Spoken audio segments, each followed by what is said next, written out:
You're listening to the Morning Blaze with Doc Thompson podcast. On September 13th through the 15th, make history. Join me, Glenn Beck, and attend the inaugural Covenant America celebration, held on the beautiful Ozark Ranch just outside of Branson, Missouri. I'll be keynoting the event on Saturday night, and the event will also include 2 days of the best Branson entertainment and other patriotic and inspiring speakers. Of course, Sunday is going to be reserved for worship services. The event is sponsored by the producer of the new movie Red Wing. It'll emphasize the vital importance of the Declaration of Independence. Every signer of the Declaration of Independence, as well as the indispensable man, George Washington, adamantly affirmed the protection of divine providence. They pledged everything, their lives, their fortunes, and their sacred honor. Covenant America will explore who America is and why Israel is more than just an ally. Learn how the grievances of the Declaration of Independence apply to us today. Tickets for this event are going fast. Order yours at covenantamerica.us. That's covenantamerica.us. You're streaming the Blaze Radio Network. And if you didn't know already, you can take us with you anywhere you go. Just download the free iPad and iPhone app at theblaze.com/radio. Warning, the following program has been cited for its copious inclusion of the word freedom, and therefore has been deemed a concern. Listening may subject you to additional scrutiny by the IRS, TSA, DOJ, DHS, CIA, NSA, DNC, FCC, USPS, FBI.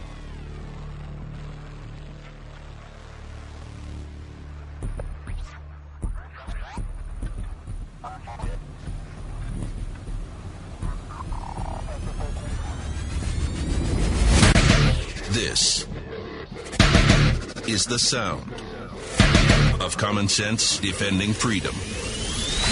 The Morning Blaze with Doc Thompson. Well, I am so sick of hearing how good the economy is doing all weekend long. I hear about the jobs creator down to 7.4% unemployment. Look at this. Over the last 4 years or so, slowly that unemployment's just ticking right down. We're doing great. America's right on track. We are poised now to just rocket the economy right up. Look at that. Everybody going back to work. 7.4%. Created 162,000 new jobs last month. And June created a bunch as well. Boy, things are just going along swimmingly. It's not. It's horrible. It's bad. And people are not confronting the truth about what's going on. We are in a very bad way when it comes to jobs. And when you see these unemployment numbers, they're never accurate. You know that what they're talking about is the number of people that are filing for unemployment insurance. You know this does not take into account the many other factors, including the people who no longer are eligible for unemployment. It's not good. It's very, very bad. And by the current administration coming out and telling you how great the jobs numbers are, they are doing you a disservice. They're doing all Americans a disservice, not the least of which is lulling many, many people into this false sense of security that we're on the right track. We are not. We are nowhere near on the right track. And we haven't been for a long time. We got a lot of stuff to cover today. We've got a lot of stuff from new NSA spying information, terrorist threats around the globe. Over the weekend, I was talking to my dad and brother and some other family members, had an opportunity to spend a little time together. We were talking about all kinds of different stuff, and I said, wait a minute. It's time to think about all of this stuff we're talking about. What new ideas are we trying? From terrorism and security to the unemployment, we keep doing the same things over and over and over again. I don't care if it's a Republican administration or Democrat administration. It doesn't matter who has control in Congress. It's virtually the same things. We are doing virtually the same things over and over and over again. When it comes to foreign policy, we do the same things over and over again. When it comes to domestic policy, the same things over and over again. There are little variations, but it's still the basically the same ideas. And where's it getting us? 7.4% unemployment rate people are cheering about. And even if that was accurate, even if it was a balance between part-time and full-time jobs, it wasn't underemployment, even if that was accurate, it's still horrible. Here's what they're not telling you. The big number of jobs that were added last month and the month before, that got us to our now 7.4% unemployment rate are part-time or low-paying jobs. So they're employed, but they're still underemployed one way or another. Part-time work accounted for 65% of all of those magical 162,000 jobs that were created last month. 65% of them were part-time. I don't know about you, but if you got a couple of kids, that's probably not doing you real well. Unless somebody's paying you $1 billion an hour, it's probably not real good for you. And most of the jobs were in things like retail, restaurants, bars, service jobs. Folks, even if those were full-time jobs, and even if those jobs were suddenly paying more, that type of industry, service jobs, even if they were paying more and they were full-time, that's not solid for an economy anyway. We've talked about it before. You have to have a mixture of all kinds of jobs, including manufacturing. That's what builds nations. It's what built America. It would build the middle class in America. And if we don't have those, we're still living on borrowed time. It has to be a balance. We're creating a service-driven economy, bars and restaurants and retailers. And those are the first things to go. Why did we have such a disaster a few years back? What were the first jobs to go? Service jobs. It's not like they were great jobs to begin with. More than half of them are low-paying, service-oriented jobs. Bars, restaurants, retailers. Well, and we're getting into the time of the year now, too, and more of those people that are going to be hired and given part-time jobs are going to be seasonal, temporary jobs as well. I would love to see a true number to show the exact number of people that actually are underemployed or unemployed, because the numbers that are being reported are grossly, grossly wrong. Yeah, unemployment, first of all, I would love to have an accurate number there. It would be amazing. That's pissed me off since I can remember. As a kid, I remember having this conversation about unemployment numbers. We're talking during the Carter administration. And I remember this. And I think it was my dad who was saying, yeah, those aren't accurate numbers. Those are just people who file for unemployment. I'm like, well, how many people don't have jobs? And he's like, well, they don't know. You have to go out and count everybody. They're not going to do that. And I remember year after year when I hear George W. Bush, unemployment's down at 4.8%. You don't know that. What are you talking about? So you're right. I'd love to have the accurate numbers there. The numbers as far as underemployed, the best numbers to look at, folks, is you, your family, your neighbors. Look around. And although you may have a limited view of what's going on in America just because we're all isolated to a degree, we live in our community and we may not know what's happening in other communities across the country. Generally speaking, look around, though, and you'll get a pretty good sense of what's going on. Your family and friends, they probably are living in different places in America, and talk to them. Are they doing well? Are they struggling? Most of the people I know are struggling. They're not doing well. They have run up their credit cards again. They are concerned with how they're going to pay for their kids' education, all of these things. And then take a look at the inflation numbers, something that has really been underreported. Look at inflation. What are your food costs now? Have you seen the price of food and how it's going up? Every stinking day I see something about some other sector of the economy with inflation going up. Most of it food at this point. I mean, there's a lot of factors that go into it when you're talking about farming and growing things. It comes down to droughts and too much rain and all kinds of things like that. But generally speaking, look at the price of food. It's skyrocketed. So you have to think about that. Okay. So do you have a job? How's your job? Are you making enough money? How about your friends and family? Are they employed? They underemployed? How many people do you know that are no longer on unemployment because they're no longer eligible for it? They fell off the other end. Are they able to feed their families? Here's what's really going on here. The federal government is subsidizing, and has been for a long time, many, many of our lives. Not just with food stamps and other programs, but in a lot of ways. They are subsidizing us.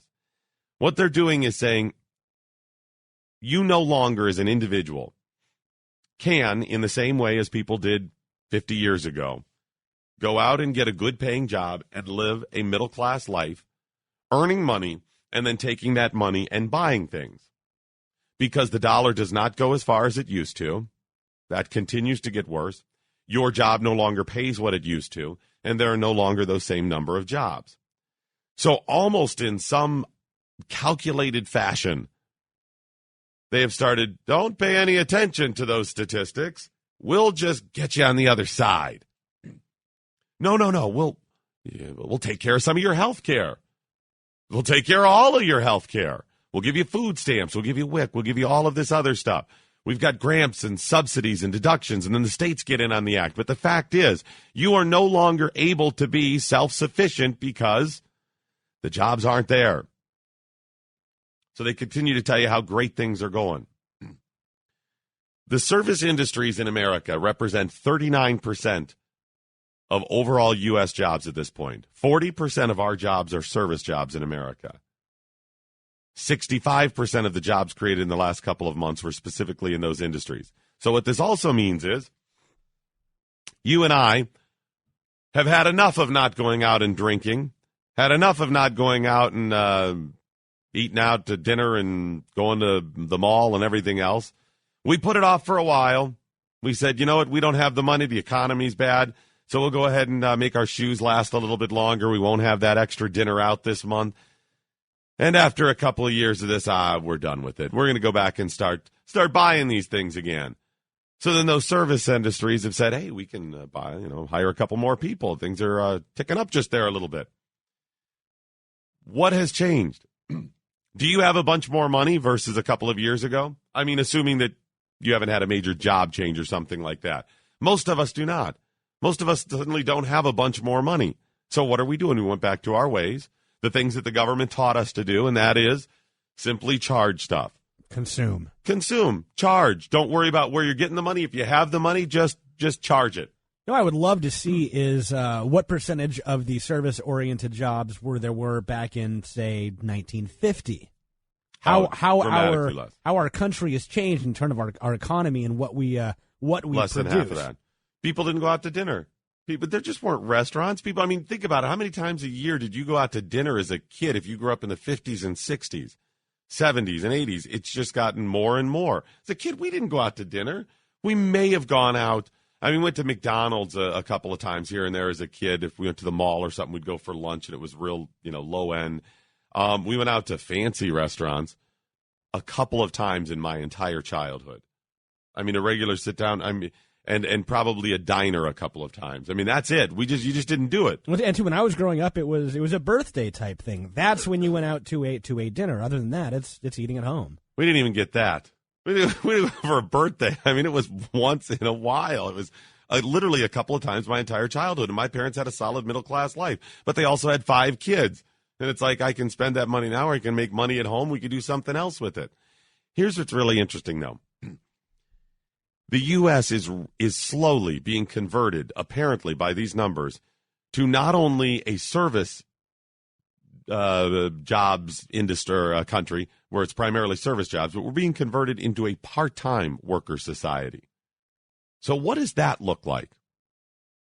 We're not used to that. America, we've been the big dog, right?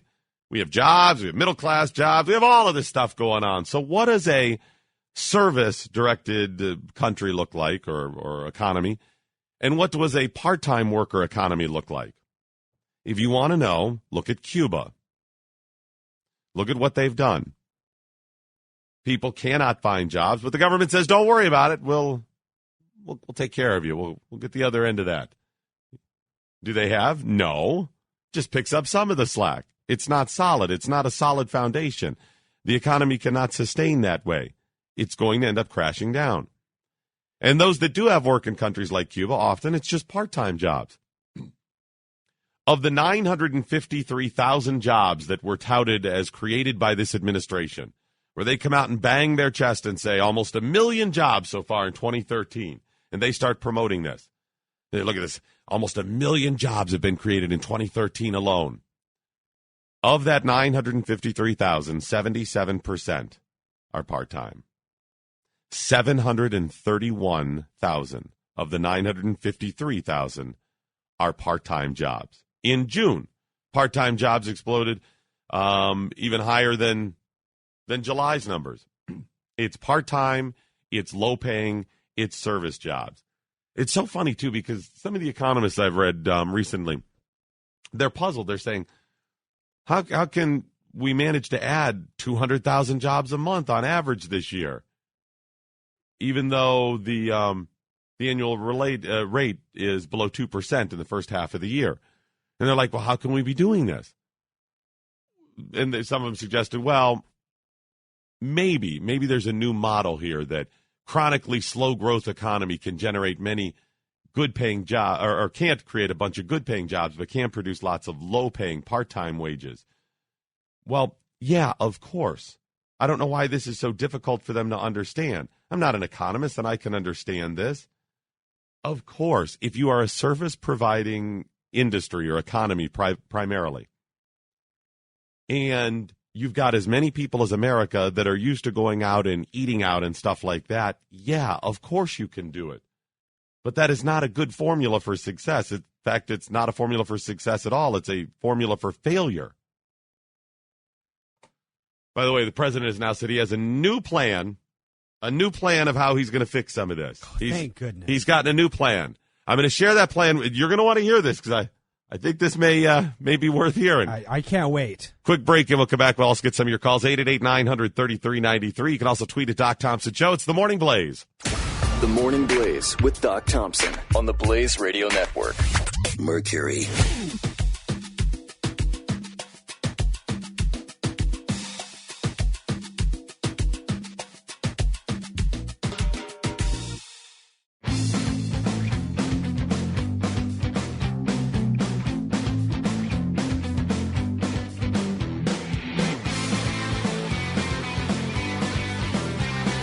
This is the Morning Blaze with Doc Thompson.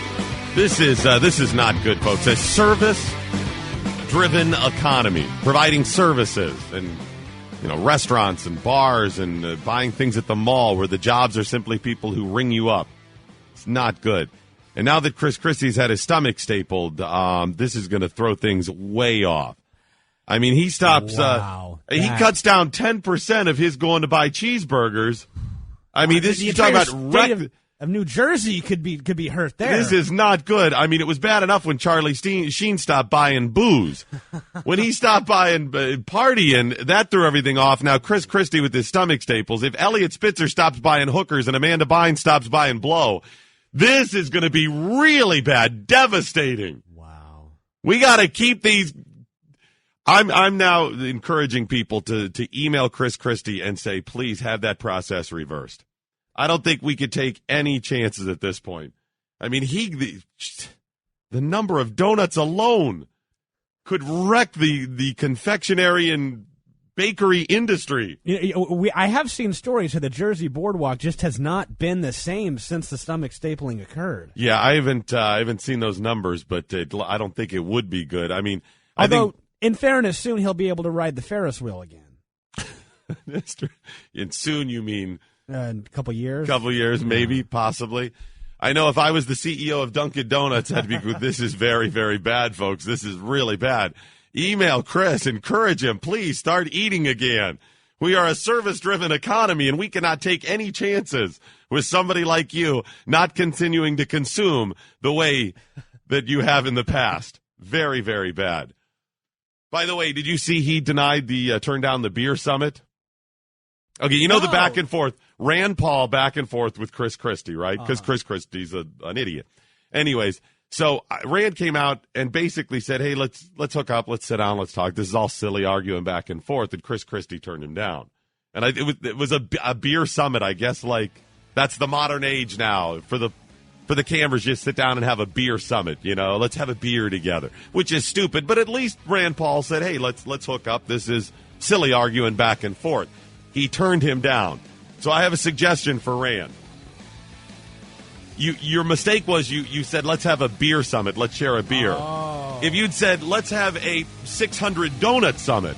Let's sit down and have a bunch of... I think he likely would have said, okay. The Morning Blaze with Doc Thompson. Mercury.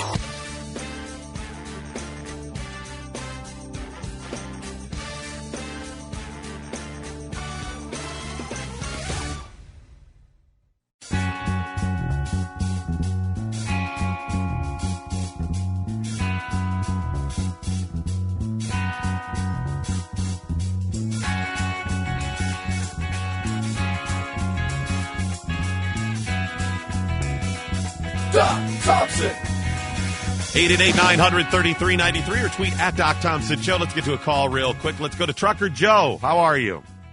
Good morning. I'm doing great. Where are you calling from? You in Texas today? Yeah, I'm currently in Texas heading to Laredo. It's a scary town. Is it? I've not been in Laredo. I've been in other parts, not in Laredo. The company has a bunch of warnings that make sure where you park your truck because people are stealing our semis and taking them over the border. Wow, that's something I haven't heard a lot about, but it makes sense. Yeah, once they cross the border, they're semi. We can't get them back. That's a great point. What do you think about these unemployment numbers? Well, they're kind of being screwed with. If I remember right, it was on a Friday data dump. This happened 2 different times. It was the first time it happened is they were pulling it from the group that originally, I don't remember which group was doing the unemployment numbers, but they shifted it from that group to another group that's more directly communicates with the president. You know, it's a shorter leash. Mm-hmm. And then a couple weeks after that, they announced a new way to determine the unemployment numbers on another Friday data dump. You know what's really interesting is if you look at the way they determine them, there's a bunch of different models to determine really how many people are unemployed. And again, there's no way you could ever be completely accurate. It's difficult to get even close. But there's all these different models, and they have designation like level 1, level 5, level 6, and it takes different things into consideration. But none of them are good. Yeah, real unemployment, remember, it's somewhere in the 20s still. All right, Joe. Well, thanks so much for checking in. I really appreciate the call this morning, and you be safe. Make sure to watch out for that semi. Let's get to Steve Benish now. Steve is from the Dayton Daily News and author of Scrappers. How are you, Steve? I'm doing good, Doc. Good to have you on again. I ran into Steve. We've had Steve on in the past talking about different economic issues, and I ran into Steve at a gathering a couple of weeks ago, and he told me about his new book, Scrappers, and I'm fascinated with it. He told me a couple of interesting things that I didn't know, and it has to do with scrap metal in the U.S., that it's being deported, that we're shipping this out in huge numbers. Well, the fact is that scrap metal is among the largest exports to the People's Republic of China, and that it's become a go-to way of life for people who can't find jobs because the economy and the recovery is so weak. So we have this situation where you have these urban armies of the poor wheeling grocery carts and baby carriages and any type of wagon that they can find all around the streets of urban communities, gathering scrap metal and taking them to the scrap yard in order to survive. They use that to supplement whatever social assistance they can get, or sometimes just that's their income. So a lot of us have recycled stuff. A lot of us taken scrap metal down. Those of us that haven't, we've seen people, the people you're talking about, even the poor people with the carts, and they just dump it down. We see people stealing metal. Yeah. I didn't know, and I'll bet most people didn't know either, that metal is leaving the U.S. That scrap. I just assumed that it was here, where they're selling it to factories and stuff. Well, that's not. Some of it stays here, but because of how quickly other parts of the world are developing and industrializing, that metal is being used to build infrastructure and industry in places like Southeast Asia and China, where their economies are growing quite a bit faster than ours for a lot of different reasons. So, yeah, a great majority of this scrap metal is, in fact, going to places like China. In the run-up to the Beijing Olympics, the price of scrap metal spiked, and the epidemic of copper thefts and other metal thefts around the United States became a real crisis. Now, that's a problem for the U.S. if we don't have that metal around anymore. Well, it is. I mean, what happens is that homes that have been abandoned because of foreclosure and because of the mortgage meltdown and predatory lending, they become stripped of copper. Cell towers are looted of copper. The FBI has declared it a serious national threat because copper makes up is a critical part of our infrastructure, and when somebody steals it, that infrastructure goes down.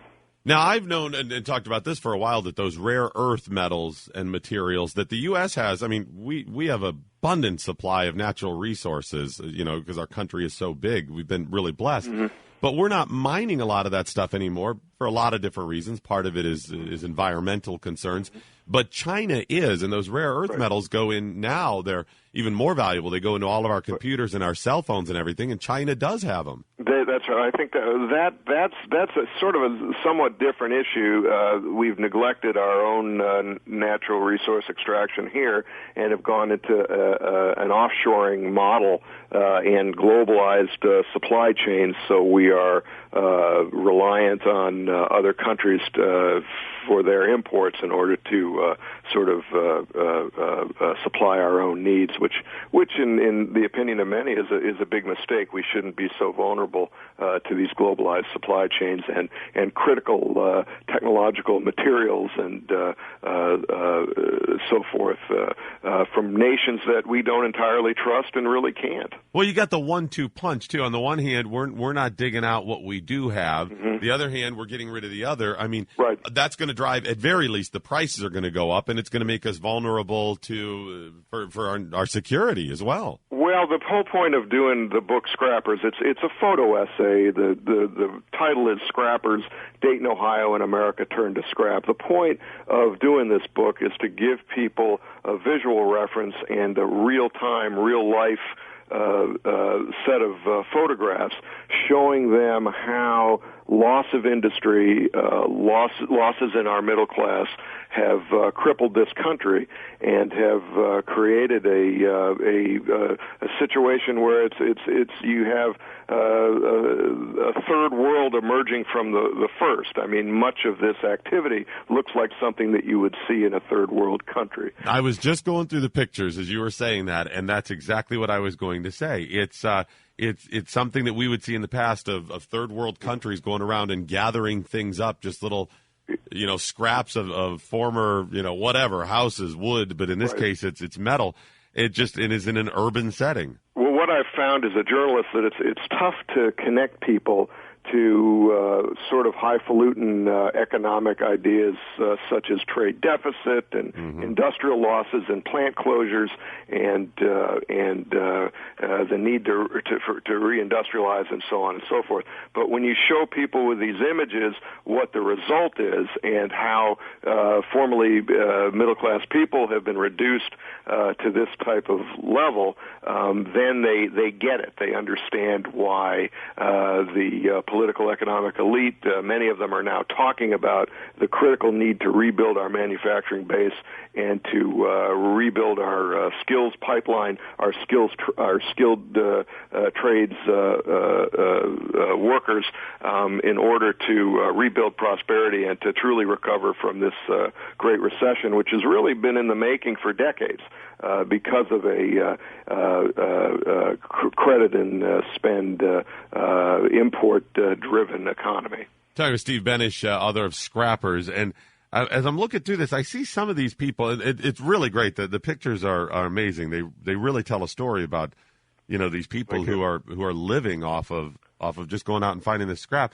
But I see a bunch of pictures of people digging metal up. I mean, we know about the stuff that is being stolen and stripped down or whatever, but who are these people digging? Where are they digging? Well, this was in the course of doing this book, I ran across quite a fascinating and incredible scene, and that is a group that I found that were digging in the remains of a abandoned scrapyard here in Dayton, Patterson Iron and Metal. And what they were doing, this scrapyard had been closed years ago, but they realized that there was still metal, brass, copper, iron, whatever, still buried there, and they spent their days with picks and shovels digging little foxholes, creating a surface mine on 4 or 5, 6 acres of what had been a scrapyard, and they dug that metal up, loaded it into 5-gallon buckets, put those buckets into the shopping carts, and wheeled them to the scrapyard to make a living. And this is how they were surviving. This is how people are surviving. I mean, I've in my neighborhood, in some of the parks around where I live, there's a routine of people who come through in pickup trucks and paw through the trash and the rubbish cans, looking for those aluminum cans to gather. It's everywhere. It's everywhere you look, and it's a further indication of a weak economic recovery and political paralysis that can't seem to get this country back on track. Steve, when Skip and I travel across the country, it doesn't matter. We're in Texas, we're in Oklahoma, anywhere we've traveled. I grew up in Ashtabula, Ohio. Skip and I are primarily stationed in Dayton at this point. We've been in Detroit and Cleveland. You go through it, it's small town, big town. There's just empty factory after empty factory after empty factory. And I think the public opinion is starting to recognize that rebuilding manufacturing base and restoring value-added production is really the way out. It is the exit on the highway to hell, so to speak. Mm-hmm. That an economy that's just about repackaging mortgages isn't one that's going to create widespread prosperity or allow people to climb out of poverty. So for every one manufacturing job, typically you support another 5 in other sectors. So manufacturing, as they say, throws above its weight, and that's the whole point of this book, is that we've allowed over 10 years 60,000 manufacturing plants to close, 3,500 in Ohio. We've lost 5 million, 6 million manufacturing jobs through offshoring and through and creation of this offshore economy, and that the road to recovery is through restoration of that manufacturing base. Well, Steve, I think your book's going to do some good if people pick it up, because, like you said, I think it's not like you said. A lot of time we talk about economy, it gets pretty highbrow and boring for people, but the pictures tell 1,000 words, and I think it's a realization for people of what's going on when they take a look at your book. So hopefully they'll pick it up. Well, thank you, Doc. Can I put in a little plug for it? It's the title of the book is Scrappers, Dayton, Ohio, and America Turn to Scrap. The soft cover is available at blurb.com. You can also buy it for all Apple devices at the iTunes Store, and it's available for all the Kindle devices at Amazon.com and at Barnes & Noble for the Nook, and there's a Google Play edition for the Android. So, good deal. It's Scrappers, Dayton, Ohio, and America Turn to Scrap. Thank you so much. Steve Benish, thanks so much, buddy. Really appreciate it. And Skip and I will tweet out about it, too, so you can remember the name. It's good. It's amazing when you see it. Some of the houses, one of the pictures, a couple of pictures, actually, have spray painted on the front of these abandoned houses, no copper. They're saying the copper is gone one way or another. Either we took it out, someone else already beat you to it. They're doing it just to keep people out. Maybe there is copper, but they know people are coming to get the copper. We've seen those stories in Detroit, all the street lights. They did in Florida, they were ripping it out of the street lights, too. This is really common. But the amazing thing to me, for those of us that pay attention, you know what's happened in manufacturing. You get all that. But when Steve told me that all of that metal, or a good chunk of it, most of it, is being shipped out of the U.S., folks, this is not a good formula. This is horrible. We're not getting the materials ourselves out of the ground. We're not taking use of our resources, number one. The stuff that we've already gotten that we could be recycling and stuff, and metal has value, we're shipping out of America. The jobs are already gone, and now the resources are leaving, and we're not replacing them. What do you need here? What is your epiphany? What is your aha moment where you're like, okay, this is a problem? Well, it certainly doesn't seem like a very good plan. I mean, if we're shipping what appears to be a finite resource, since we're no longer getting it out of the ground, there's a limited amount of what we're going to be able to have in the U.S. of these metals and whatnot. So to just ship it all over to China. Now, the good news is the president has a plan, as I told you. I'm going to share a little of that plan with you now. He's got a new one. Well, he's been talking economics last week or so. He's done those little speeches out and about, went to different towns, and he's talking about his economic plan. And it's a brand new plan that sounds a lot like his old plans. It's to lower the corporate tax rate from 35% to 28%. Okay. And 25% for manufacturers. Great. That's wonderful. Sure. But it was just a year ago that he raised the top individual income tax rate to 39.6%, which is what a lot of small businesses pay. Folks, those factories that Steve and I were talking about, small town factories, those were not mega corporations. They were factories, and sometimes they had hundreds of employees. Some of them were incorporated, whatever, but they were really small businesses in many cases, started by a family, brothers, a wife, whatever, who said, I have a vision for manufacturing widgets, and let's go do it. And whatever town they were in, they started manufacturing widgets. And sometimes they would branch out, and some of our global mega corporations now are manufacturers, started out as those small businesses. But the president says, let's lower tax rates for corporate America and manufacturers, but those small businesses are going to pay almost 40%. So he's willing to simplify the tax code by saying we're going to benefit and favor corporate America. Now, I don't think we should attack corporate America, but why wouldn't you treat corporate America the same as individuals, as small businesses? Why? Does the president really believe that's the good economic plan?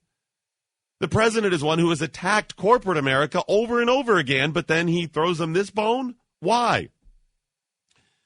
Because of lobbyists, because of the manipulation. He, like many, are being manipulated by the lobbyists who have money, corporate America. Now, he's not willing to come out and say those things because he still has to get elected on the people on the low end who don't have the money and don't have the jobs.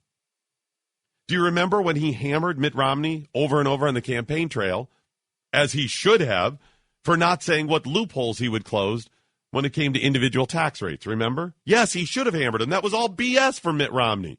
But he hasn't said what loopholes he's going to close now. He said he's willing to deal with a new tax plan, willing to negotiate those things. He's going to close loopholes. But he's not saying what loopholes. What's the difference? Where's the consistency?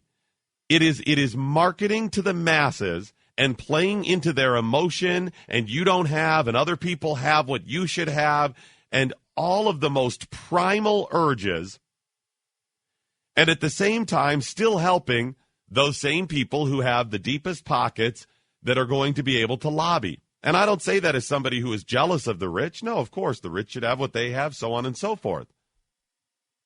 But it's not being consistent.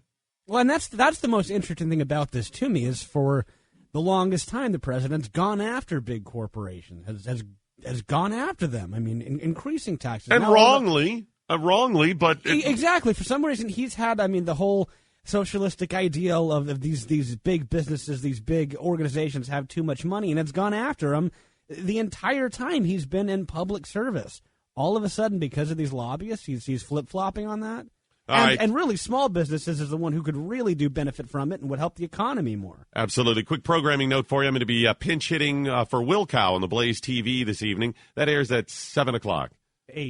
8 o'clock, 7 o'clock, 7 o'clock. 7 o'clock on the Blaze TV. If you are not a Blaze TV subscriber, you've always been curious, go ahead and check out theblaze.com/TV and check out that free trial offer. I think it's 14-day trial offer. Actually, they changed it to 2 weeks now. Oh, okay, 2-week trial offer. You can get a 2-week trial offer at theblazetv.com, and hopefully you'll check that out tonight. Come back to find out our headlines from the weekend and late last week next on the Morning Blaze. Not a puppy, a ninja, a dancing bird, or an angry kitty. Just a talking doc. This is the Morning Blaze with Doc Thompson on the Blaze Radio Network. Mercury.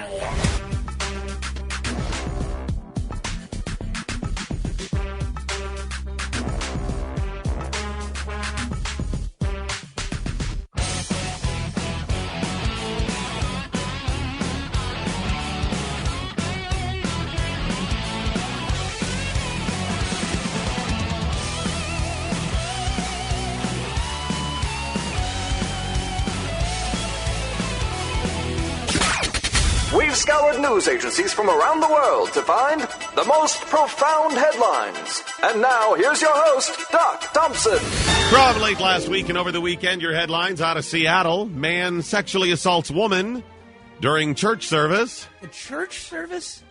Well, it was that whole Garden of Eden sermon that I think did it. Yeah, that's... You can't go to church to not be afraid of being sexually assaulted. Although I guess in fairness, that's the proper place to get absolution from doing something like that as well. That's true. No word if it was the clergy that was responsible for it, though, yeah. Out of Pittsburgh, adult film director defends officer's photo with unicorn mask and porn star. I saw that. Okay. If you're an officer accused of taking a picture on our time with a unicorn mask and porn star, and your defense is from the director of the porn film, yeah, that's not good for you. Out of Illinois, I want you to listen to this one carefully. Out of Illinois, headline, 100-year-old woman mourned by coworkers after dying in a fire. What 100-year-old woman mourned by her coworkers after dying in a fire. What did she do? I don't know, but by coworkers, do you mean like the knitting circle or something? Her crochet club? My golly, give it up. Coworkers? Wow. Out of Pennsylvania, Buddy Holly lookalike sought in Lowe's power tool thefts. Buddy Holly lookalike sought in Lowe's. That's the only way they can describe him. Have you seen a man that looks like Buddy Holly that's carrying around a power ratchet? Out of Georgia, family finds large KFC bucket in their front yard. It's a large KFC bucket. It is huge, bigger than people. It was that big. Really? Unfortunately, it was not filled with large chicken. Oh, it was just see, a large. That's going too far. You know, it's one thing to put an empty box out on someone's lawn. You wake up and you're like, oh my golly, my honey, it come quick. It came true. Giant. Oh, it's empty. That's out of Salt Lake City. TSA reminds travelers to leave their grenades at home. Okay. I didn't know you'd have to. And out of Orange County, California, deputy is accused of pepper spraying teen's pizza. Well, I'd see. A little more pepper I on can it. understand how somebody might want to do that. And the best one of the week out of Bowling Green, Kentucky. Jogger robbed when he stopped to smoke. Jogger robbed when he stopped to smoke. Okay, you're jogging. Yeah. And you stop for a cigarette. You're like jogging, but all of this oxygen I'm getting into my lungs. Horrible. Got to get rid of that stuff. You know what I could really use right about now after a 4-mile jog? What's that? A cigarette, a Marlboro.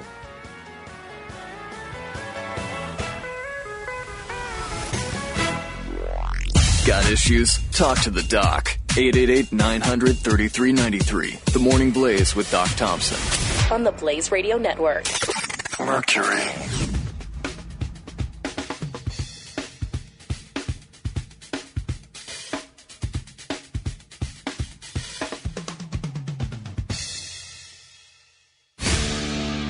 This is the Blaze Radio Network. Need more stimulation? Check out theblaze.com/TV. And start your 2-week free trial now. Warning, the following program has been cited for its copious inclusion of the word freedom, and therefore has been deemed a concern. Listening may subject you to additional scrutiny by the IRS, TSA, DOJ, DHS, CIA, NSA, DNC, FCC, USPS, FBI.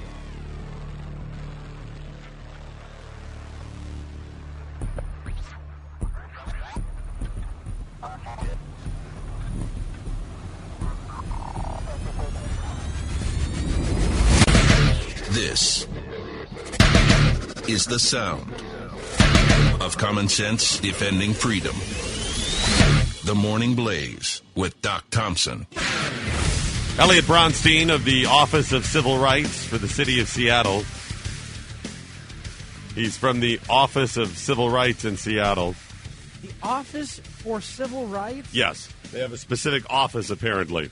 Because that can't be under the umbrella of anybody else in city government there. No, you can't do that. They have a whole office for it, even. And it wouldn't be something that you would just assume, right? It was just like, it's a civil right. It's the law. What do you... No, this is, there's official Office of Civil Rights in the City of Seattle. They also have the Office of Please Don't Kill People.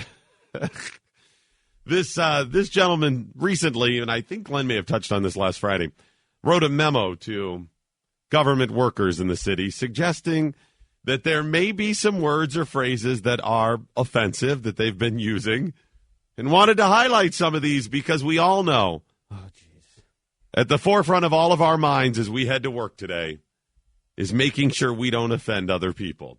All of us, each and every one of us, are not thinking about how we're going to make a living, pay for our kids, put food on the table, a loved one that's sick, anything like that. We're all going through our life saying, I want to make sure I'm not offending people today. You know that's high on my list each and every morning. But the alarm goes off, and the first thing I say is, make sure you don't offend people today. Is that anywhere on your list? Let alone high on your list. It's on a list of mine. Is that even like smeared on the back of your list? It is on a list of mine. What list is that? I'm not sure. Yeah, what list is that? What list is don't offend people on? It's on my not really caring about these topics list. Yes, he suggested that words like citizen could be offensive to some people, so make sure government workers... Hold on. Citizen? Citizen. How is the word citizen offensive to anybody? Well, there are people that are residents of Seattle that are not citizens.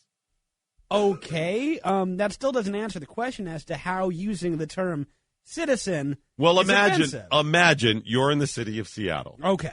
And government workers there address you, a non-citizen but a resident, as citizen. Think how powerfully offensive that would be. It's not. Think how just a personal affront to the fiber of your being. Everything. I'm not a citizen. I am clearly missing something, Doc. I don't see how that's in any way, shape, or form offensive. How does that go to the root of people and offend people saying a citizen and you're because a they're resident? identifying you as something you're not. You're a resident, not a citizen. Do you know how often I'm identified as something I'm not? Yeah, probably a whole lot. Online? Mm-hmm. Heck, just working for the Blaze, my connection with Glenn. Yeah, see, here's the thing. At first when I saw this, I thought that he was going down the route of some people are not legal citizens, not legal residents, but they are still residents. And maybe that's ultimately what he's doing here. But I heard an interview with him, and he made a good point that there are some people who are legal residents that are not citizens.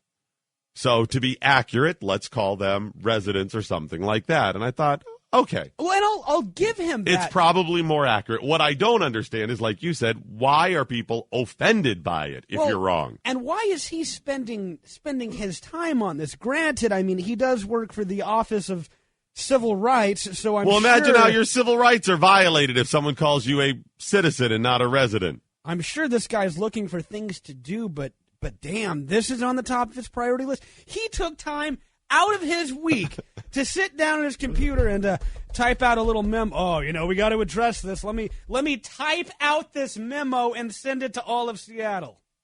As I said, technically, it would probably be accurate in many cases to say resident. Some in cases it'd probably be more accurate to say citizen. But I'll give him that. I don't know why people would be offended. Maybe he should be less sensitive. But he also included another phrase or term that maybe you shouldn't use because some people might be offended by it, and that is brown bag. Because we know... I'm sorry.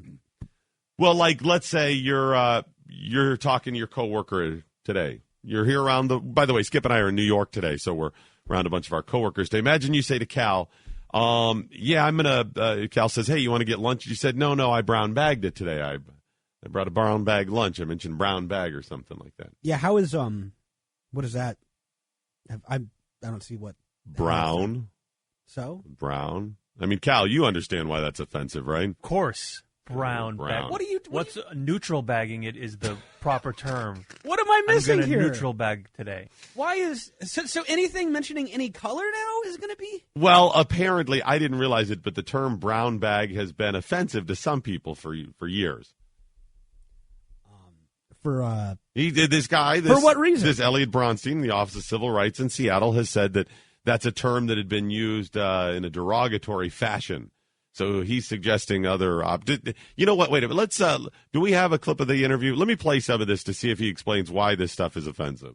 Well, for a lot of particularly African American community members, the phrase brown bag does bring up associations with the past when a brown bag was actually used, I understand, to determine if people's skin color was light enough to allow admission to an event or to come into a party. Hold it, Cal. Wait a minute. I didn't realize it, but apparently prior to having those color splotches at Home Depot and Lowe's when you want to paint your walls, you go there, you get the color splotches, you're like in a different shades of blue or brown. You're like, I think this color would be good for the bathroom. Honey, what do you think? And they hand those. Prior to that, apparently, I didn't know it, they would use a brown bag. That they would hold that up and they would say, come over here. Yes, you're lighter than this brown bag, and therefore you are light enough to be in our cool non-brown people clique. First of all, is that true? Have you heard that? I'd never heard that before. I have never heard that in my entire life, that people would use a brown bag to determine whether or not you're going to gain admission to a party. I've never heard that. And I'm not saying that is not accurate. No, maybe they did it. How ridiculous.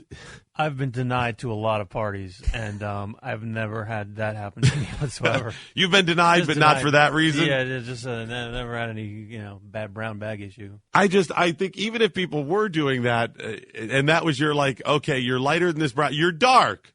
You're darker than the rest of us. Let me see. Hold on. I'm really. Get the bag. Stand right. Okay, you're just in. Excellent. Wonderful. All right. I'm still going to watch you. You're more of a sepia tone, so I think we can let you in. Yeah, I'm still going to watch you a little bit. I'm still going to keep an eye, but you're technically under this shade, so I think you're all right here. I think that's fine. What a bunch of nonsense. And who would ever even heard of this? And even if they had done this, why are you bothered by this? Brown bag? Wait, do the brown bags still exist? Is he talking about banning brown bags? No, he's talking about banning the phrase brown bag. See, and that's a really good point, too. Right. So it's okay. Think about this. You're one of the people that years ago started to go into a party or a club or access to something, and somebody went, hold on, get the bag, Pete, get the bag. All right? They bring the bag up. They hold it next to your cheek. I don't know. It's a little, put it on his under forearm. Well, you're naturally going to be lighter there. Okay, imagine the pain that somebody suffered going through this. And he's saying, you can still be around the brown bags. You're still going to be at lunch and someone's going to bring in a brown bag. You may see the brown bag, but as long as they don't use the phrase brown bag, then you're okay.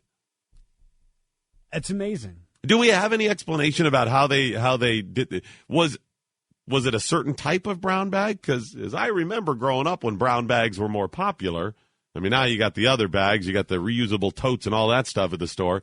There were different shades of brown bag. That's what I was going to say, too. Is there a generally accepted shade of brown bag that... And then what I want to know is, do they hold it up to your forehead, your cheek, the back of your hand? I mean, if they hold it up to your arm versus the underside of your arm, going to be some different shades there. I mean, I likely would have been the guy that was going, no, try it like this. Try it on my underarm. Try it right there. I've been negotiating with them a little bit. Wait a minute. Is that a standard brown bag? Is that the standard acceptable shade of brown bag? Because I got to tell you, I think that's a little lighter than some of the brown bags I've seen in other places. It looks like a different shade of brown there. I don't know. I need the commission to come out and rule on the brownness of the bag to compare to my skin tone. Now, is that a 7-Eleven brown bag, or is that some local grocery store brown bag? Because that looks like some sort of knockoff. I'm not sure. So don't ban brown bags. Ban the phrase brown bag. Well, and it's going to completely throw everything out of whack, too, if you're using that the brown paper in the newspaper, too, that one in between thing. That's going to totally throw things out. Let me hear a little bit more from this guy to see if maybe he explains it. When a brown bag was actually used, I understand, to determine if people's skin color was light enough to allow admission to an event or to come into a party that was being held in a private home. It was just one of those things that was used back in the past. Not so much today, I don't think. I didn't know that either, growing up. I had never heard that myself. I'm white, and there's a lot of... He's never even heard it. He never heard it himself. He's just heard from other people that it... I got to be honest, never heard of this, never heard it was offensive. It had never even head down that road. Of all the potentially offensive things out there that we hear people bring up. Oh, my goodness. I just figured something out. What's that? We're going to have to call him and tell him something else is deeply offensive to us. Because apparently you can just call him and recommend something's offensive, and he'll put out a memo. Here's what we do, Skip. Here's what I'm serious, guys. Let's get this guy's info, and if we can, we'll send out his info, who he is, his name or whatever. And I'm just suggesting some people call anonymously and say, listen, I work for the Parks Department, and I wanted to contact you, but I'm a little embarrassed. I don't want my name out there. And you tell him something that's offensive. I mean, we could probably get his email address. How funny would that be if he gets back next week? He has one going, yes, from now on, anybody mentioning a black bag operation who used to work for the CIA, not going to be allowed to do that. And if you grew up in a brownstone building, sorry, you're not going to be able to mention that. What? Think about all the potential things you could bring up to this guy. We're going to have to rename all the brown bears in the state of Washington. Oh, that's real troubling here. And let's not forget about the black bears. Blackberries. I mean, the list is endless. You're not the black sheep. The black sheep of the family. anymore. There's many, many things, Cal, you got to get rid of like that. Let me hear a little bit more of this guy here. This is Elliot Bronstein. There's a lot of aspects to American culture, particularly African American culture, that as a white person I really wasn't clued into. Well, I can understand that. I mean, now those bags are white. I see them with the plastic bags. Well, at some point I'll have that held up to my skin color. I'm just I'm concerned about that too. I really think we should have rainbow everything. It's the only way to truly. Let me get to a call here. Is a champ in Rhode Island? How are you, buddy? Well, I'm pretty upset this morning considering the fact that, I mean, this just elicits a whole new, blew my mind. This morning I thought to myself, I was in the hospital a couple weeks ago visiting someone, and there were white sheets throughout the facility.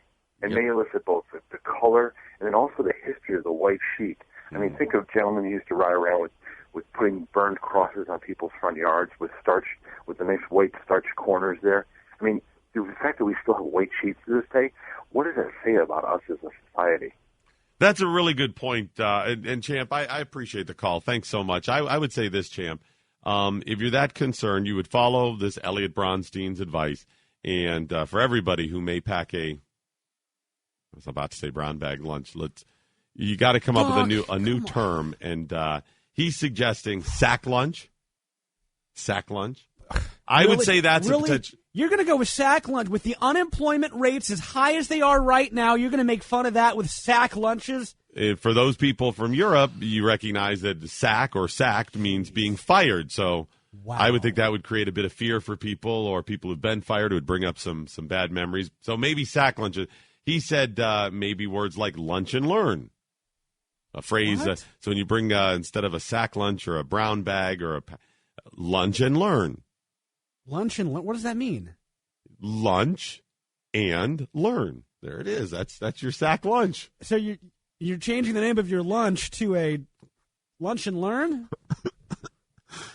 This guy is out of his mind. He said, think how accurate that is. It's lunch and learn. Where does the learn come from? Where are you getting this learn? How did learn all of a sudden come into the equation? See, he could have just said, again, this is all BS, but if he really wanted to change it, he could have just said you could call it, change it to lunch. Yes, there it is. You could just call it lunch. You know what I call my lunch?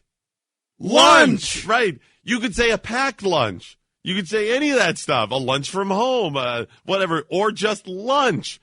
But he said you could call it lunch and learn. That's like making up words. Call it Bazoola. I brought your Bazoola from home today. Your Bazoola lunch. It's lunch and dance. You could call it lunch and dance. You could call it lunch and skydive. Lunch and waka waka waka. Where does he get lunch and learn? Seriously, I want to know where that comes from. All right, we got to get this guy on. I just thought of something. Holy moly, this. Wow. Folks, I grew up outside of Cleveland. I grew up a sports fan. Oh, geez. I knew the Indians were a problem, the name Indians. And, I mean, they protest at the opening day, and anytime they, go to the postseason or whatever, the people are down there protesting the name Indians. But I think now they should be protesting the name Brown. Whoa. I can't believe you actually said that. Cleveland. How about this? I've got an idea of Cleveland. You're going to have to change the name of Indians and now apparently the Browns. Again, you're. Yes, I'm going to say this. Let me say it one more final time, and then it'll be done. Cleveland, you're going to have to change the name from the Cleveland Browns, and I have a suggestion, to the Cleveland Lunch and Learns. The Morning Blaze with Doc Thompson. Mercury.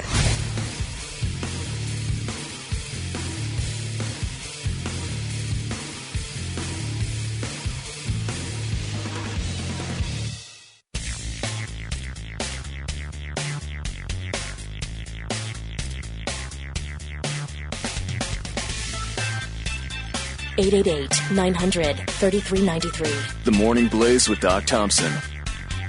Should it be the Cleveland Football and Learn? The Lunch and Learn? You think that's better? Football and Learn, maybe? Maybe Football and Learn, I think, is probably more... Really excited about the Football and Learn's chances this year. This is going to be very exciting. Preseason underway last night. Did you see that? The Hall of Fame game. Oh! NFL preseason. Every stinking year, I'm sure everybody says the same thing. Wow, it's football season already? I mean, you got the whole month of August still preseason and that, but it's always seems way too early. By the way, Skip and I are broadcasting in New York today. Quick programming note, we'll be here today and tomorrow. We're here because we're pinch hitting for Will Cow tonight on the Blaze TV.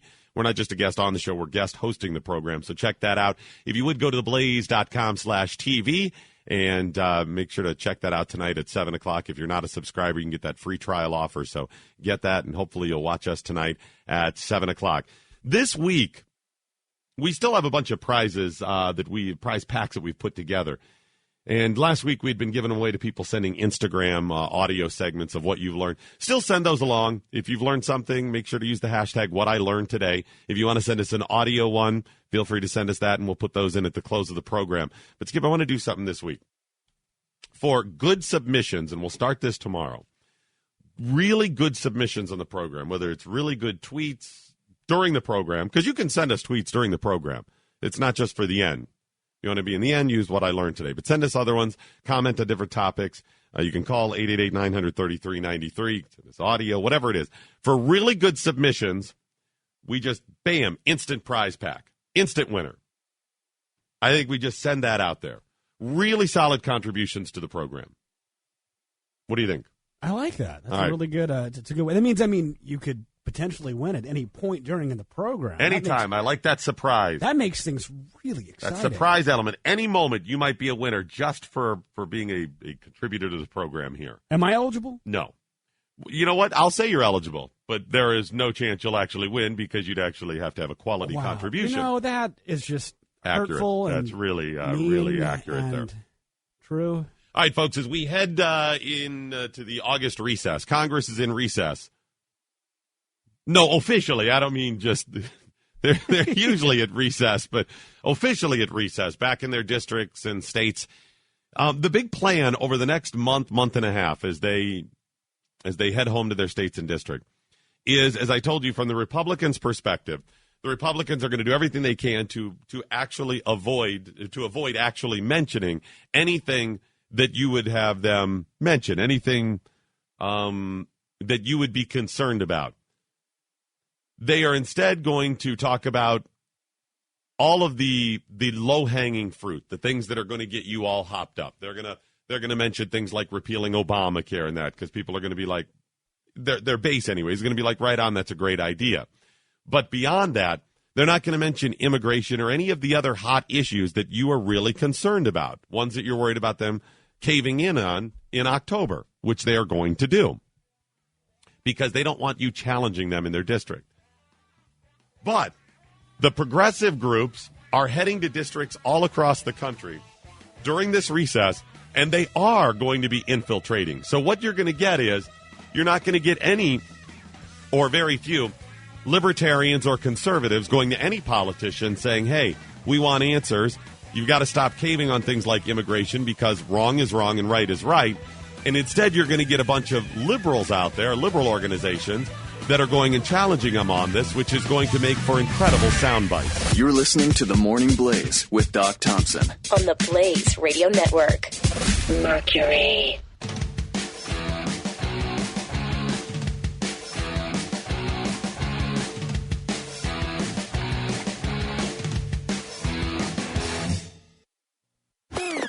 Blaze Radio Network.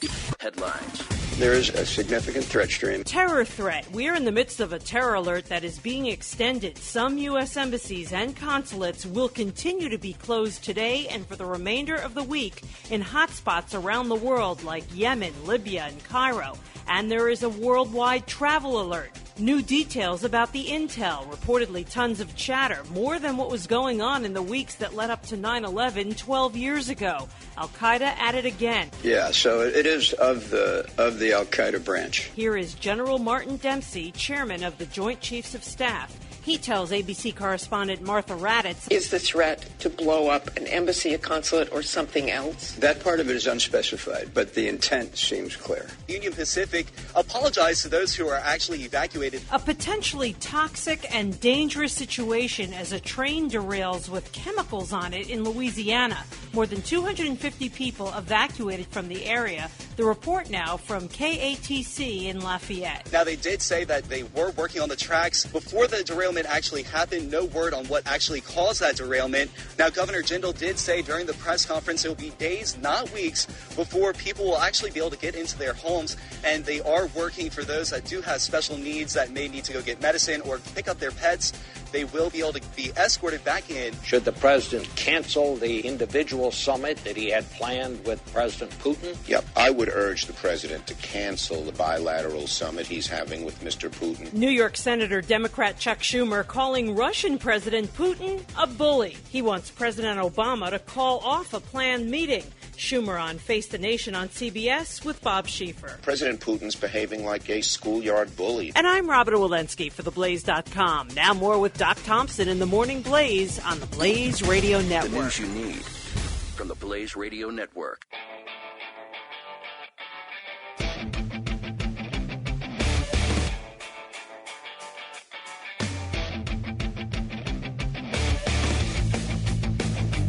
Instead of punching a total stranger this morning, punch these numbers into your phone. 888-900-3393. The Morning Blaze with Doc Thompson. I just got a message. Somebody suggested that maybe instead of saying sack lunch or lunch and learn, you just say the BB word. I'm sorry? The BB word. What is the, what's the? Brown bag. Oh, okay. Right.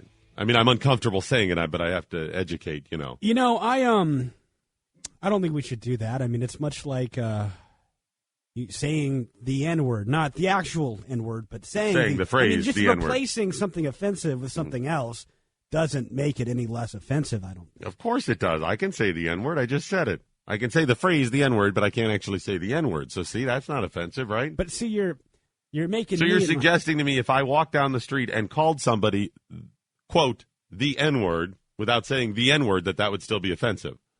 I'm sure you'd find people to say yes. Well, then why do we say the phrase the N-word even? Shouldn't the phrase the N-word then be banned? Soon Don Lemon's going to do a special on that if you do that. Please. Seriously. Don't go down that road. I'll bet I would be in trouble, you would be in trouble, anybody would be in trouble if you walked down the street and said, quote, I don't care, you the N-word.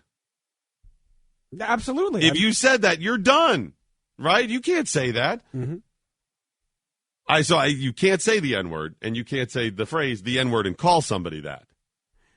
So I'm saying we may be at a point where at some point what do you replace? How do you describe the N-word if you then ban the phrase the N-word?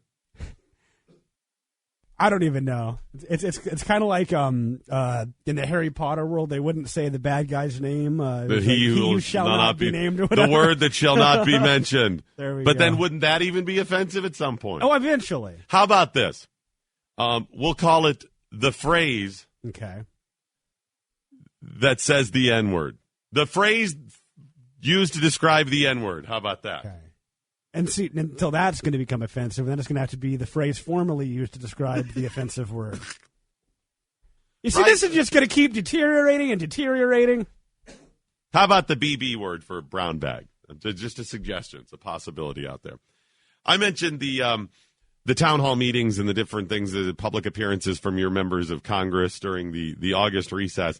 And I mentioned why this is going on. The reason I mentioned why this is going on is to encourage you to head out to the town hall meetings and and actually question them. I'm not saying being a jerk. I'm just saying go in and actually question them on things like immigration. Because if we don't, the entire narrative is going to be carried not by them. It's going to be carried by those progressive groups out there, because they're going to say and do things, and they are going to end up getting those little clips out there, and people are going to think they're more motivated and more mobilized and actually going to believe that the majority of Americans believe that giving illegals legal status is a good idea, and that is not the case. The majority of them still do not. Now, depending upon how they ask the question and what other terms they put in or other conditions, those things can change a little bit. But the fact is, most people do not think that is a good idea. And I want to make sure we're holding their feet to the fire. The plan is for the House of Representatives to cave on illegals getting amnesty in some form in October. That is their plan behind closed doors. That's what Boehner and Eric Cantor and McCarthy, the dirtbags that are heading up the GOP in the House of Representatives, that is what they are planning on doing. We've got to make sure that they know what is coming. And here is my plan. I'm just going to lay this out there. I am no longer willing to play the game of warning them politically that they are done if this all changes, that if they pass some sort of amnesty. I'm now just going to take satisfaction in punishing them politically. And I'm going to let them know that. Call John Boehner, call that dirtbag Eric Cantor, call McCarthy and everybody else and let them know. I'm beyond it. I know they're selling out. I know what's coming. And I'm not going to get all of them fired. That's not going to happen. But I'm going to get some of them fired. I'm going after them. And that's all I have left, folks. That's all I have left is my pleasure in knowing that some of these dirtbags will be punished. That's all I have. I don't care how many. I don't care if it's one of them. I'm going to revel in it. And then the next election, I'll target another one or another dozen, and I'll get another one. That's all I have left. I have no chance that they're actually going to do what's right and say no when it comes to amnesty. So, Paul Ryan, I'm coming for you, too. Will I get it? I don't know, but eventually I will. And I'm determined enough. I'm going to do it. I don't care if I'm 117. I finally got Paul Ryan out of there.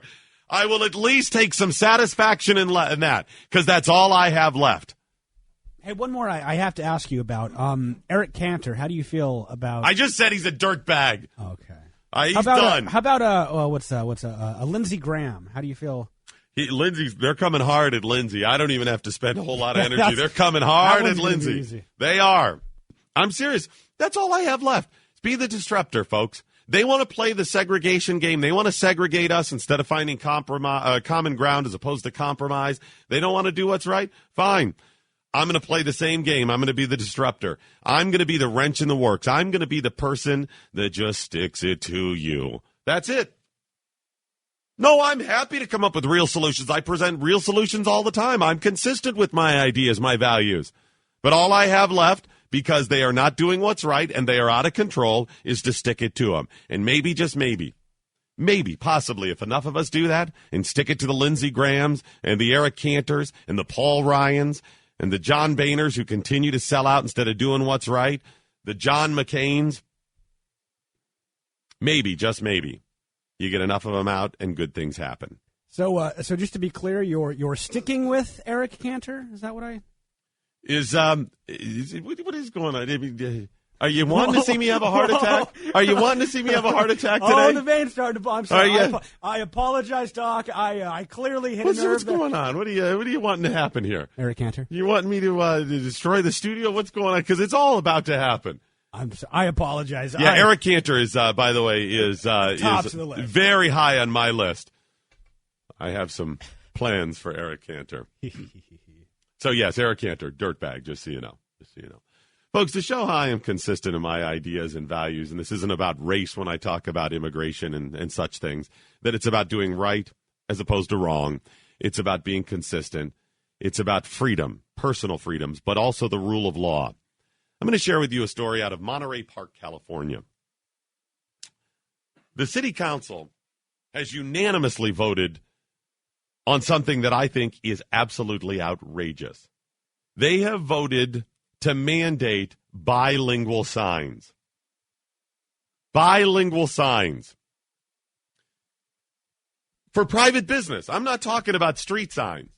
Okay, there's a couple issues there. First of all, I would be against bilingual signs if it was public signs, if it was street signs and everything else, because I don't think it's effective. I don't think it's efficient. I think we do better when we all communicate as efficiently as possible, and you do that by all speaking the same language. It's common sense. So I would be against that. But they're talking about in private businesses. So if you own a business, boom, it's got to be bilingual. They're mandating this. Number one, overstepping their bounds because business wants to put up a sign all in Sanskrit. I don't care. If I can't read about the yummy confections they have in Sanskrit, then they're probably not going to get my business. Or if I'm already aware of their yummy confections, I may suffer through not being able to read Sanskrit. That one with the squiggly line and 2 going left. I like those. Give me, you just point 2, those right here. End of the cat 2, yes. And if I can't read that they're actually made of caterpillar and crickets, fine. I know they're yummy. Caterpillar too good. I'll do what I have to do. But to mandate business is outrageous. Under this rule, business owners must put at least one sign up that includes using the, quote, modern Latin alphabet. You cluing in on what's going on here, Skip? You figured this out? Well, the modern Latin alphabet, that's just English. Right? Yeah. So they're going to force stores to put up signs that have English as well. Because they can't say you've got to put up specifically English signs, so they just say you have to have included some that use the modern Latin. The reason for this, the community is over 50% Chinese. Monterey Park is just over 50% Chinese, and there are many, many Chinese businesses there who have signs exclusively in Chinese. The city council is mandating now that they also include English in the signs, essentially. And here's where I'm consistent. That's outrageous. It's still outrageous. Number one, these are private businesses. And if they think they are selling that their customer base speaks Chinese, which they probably do, because they're selling probably Chinese products and whatnot, or are targeting those people, so be it. If you don't want my business because I can't speak Chinese, okay. That's fine. I'm okay with that. I'm not offended by it. I don't care. I may still stumble in there because I might want a Chinese product and do what I can, but that's private business. If they were still saying we need to make sure that all signs are bilingual there, Chinese or other, doesn't matter if it's Hispanic or Spanish or whatever, it doesn't matter. They're overstepping their bounds because it's private business. And number two, when it comes to public stuff, it should be exclusively in one language because it makes sense. There's consistency. If these businesses were all in Spanish and saying, well, you got to put in English as well, I would say that's wrong. That's outrageous. The reason they say modern Latin alphabet is because the stores were using the Chinese characters. And they can't say your signs have to be in English. I don't know why legally they couldn't say that, but somehow they can say with the modern Latin alphabet. So you wouldn't just see all those Chinese characters, the ones that are the pictures. And I think they have 3 alphabets. They have Mandarin. They have the one that's just the little pictures, and then they have an older one as well. But regardless, they wouldn't have just the little symbols. It'd actually have to have some English on it as well. That's their way around it. But it's still wrong. Both the police chief and the fire chief approved these regulations. They're going right along with it. Right on. Let's get this done. Why are they doing this? What is their motivation? What are they saying their motivation is? Ultimately, people don't like that it's in Chinese and they can't read it. Let's be honest. That's what this comes down to. People are worried the signs are talking about them. Yeah, exactly. See, they're talking about me. I knew it. That sign says something about me, I'm sure. Which brings up a little side note here. When I was in junior high and high school, there was this, I don't know what it was. It was a fashion trend at the time with a bunch of clothes with Chinese characters on them. I don't know what it was. There was just the little fashion trends or whatever. And now people are tattooing them. Right. Now people get the tattoos of them, right. But they don't really know what it says. How did we know back then that they weren't saying, I'm an idiot in Chinese, or stupid American or whatever. Loser. Right, you get those symbols and people are like, this one means love, and this one means faith, and this one means hope, and this one means charity, and this one means... How do you know that? Well, that's what the guy at the tattoo parlor said. That's what Chuck at the tattoo parlor with the pucks in his ears said. Hey, that means love and hope. Oh, no, wait, that's upside down. That means love and hope. Okay. Yeah, I know, because this Chinese girl that I slept with one night told me that. She told me that's what it means. She drew all my characters. Really? That's your... You ever ask anybody Chinese if it really means that? We've seen time and time again these stories about people who think they have one thing, and the guy says, oh, no. No, it means something else. That actually means lousy duck man. I mean, it's a little different if it's on a shirt. You don't have to wear the shirt all the time, right? A little less permanent, yeah. Right, exactly. But the tattoos, that's going to be a problem. You know what they should do? They should put up in the on the signs where it has to say it has to be partially in English. What they should put on every sign, the only thing they should put on it is learn Chinese. I like it. Kind of like on the back of the fortune cookies, right? Said, learn Chinese. But no, I mean, you put up what you would normally say in Chinese. It's come in and get spare ribs, 3 for $4, $8.95 a pound, whatever. We've got whatever on sale. Come in, do this, pick up Tide, whatever it is that they're doing. Put all that on the sign, and then the English, the only part in English they put, learn Chinese. It doesn't say what the product is. It just says learn Chinese, idiots. Right? I like it. It would be effective at least. Now, they're saying the reason, it's not that they're talking about them, it promotes economic development to have the signs in English as well. Promotes economic development. Economic development, how? Yeah, see, it doesn't. That's just it. It's public safety and facilitating public discussion. It's about that, they say. Public safety. How is it facilitating public discussion? How is it a public safety matter? Well, think about it. If the cops have to come in or the police and it's an emergency situation and they don't speak Chinese, they won't know that the spare ribs are on sale for $8.95 a pound, right? In an emergency, I mean, I've had spare rib emergencies, right? Chinese food too good in the middle of the night, I gotta have it. It's an emergency. They cited driver safety for the new law. Driver safety? Mm-hmm. That has nothing to do with the actual road signs in the area. No, it's businesses. Private business. Right. So it's talking about the drive-through liquor stores? Well, when you drive up to the building, you won't know that you shouldn't stop as opposed to driving straight through. Or maybe there's a sign for the drive-through liquor stores or whatever. It says, only 5 miles an hour, something like that. Okay. Now, the preliminary vote was unanimous, but one council member is starting to reconsider his vote. He said, after speaking to the community and getting into it a little bit more, I've come to the realization that we really don't have any urgency for this. Let me after speaking to the community and getting into this a bit more, he's a councilman who said after speaking to the community, translation, they gave him the business. They threatened him. Yep. And good for them. They should. There's a second draft of it coming up, Wednesday night. They're going to have another draft reading to see if this thing passes. But it's wrong. You people in Monterey, California, or Monterey Park, it's wrong. It doesn't matter if it's English, whatever. It's private business. Let it be. When it comes to public, you put it in one language, English.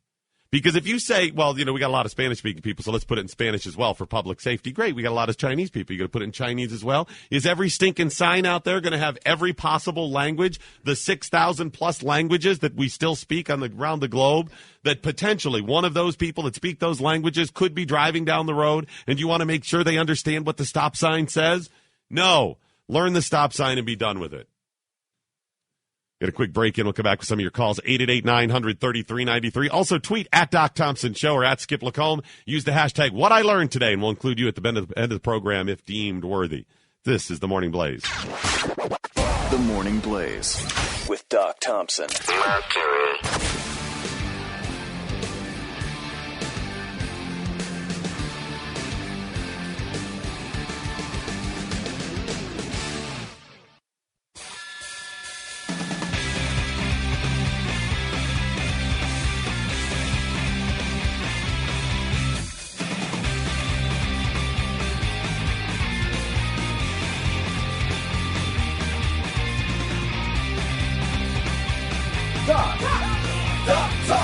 The Morning Blaze with Doc Thompson.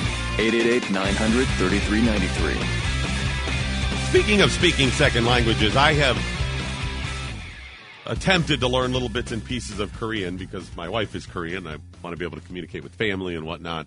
And I've learned to, I can order food most places. I mean, let's set a priority here, right? The things I know, I go into a Korean restaurant and order all kinds of food. I'm good. I mean, down even into specific spices like garlic, manul. I mean, I can name a bunch of those things. Other stuff, not so much. I mean, I can order drinks. I can get liquor, too. I can get liquor. And I know all the bad words, too, right? Actually, no. Her mom and her wouldn't teach me those yet. That seems to be the first thing people learn when they learn a new language is how to curse. I'm sure I'll eventually learn those, but food was my main focus at this point. I'm surprised you didn't pick up on some of it when you met her family. The curse words? Yeah. Yeah, I'm sure if I had remembered the things that they were saying, then I would have gotten curse words. But as I'm talking to her mom, and I'm learning some words and, different things, and her mom says to me, she says, now we cannot talk about you. And I said, aha, I knew it. I knew you were doing it. The thing is, she still talks about me to my wife. She just whispers now, like any other mother-in-law. She just whispers it. I'm like, oh, okay. Now, Cal, you speak a second language. You're bilingual? Yes, I do. I speak Arabic.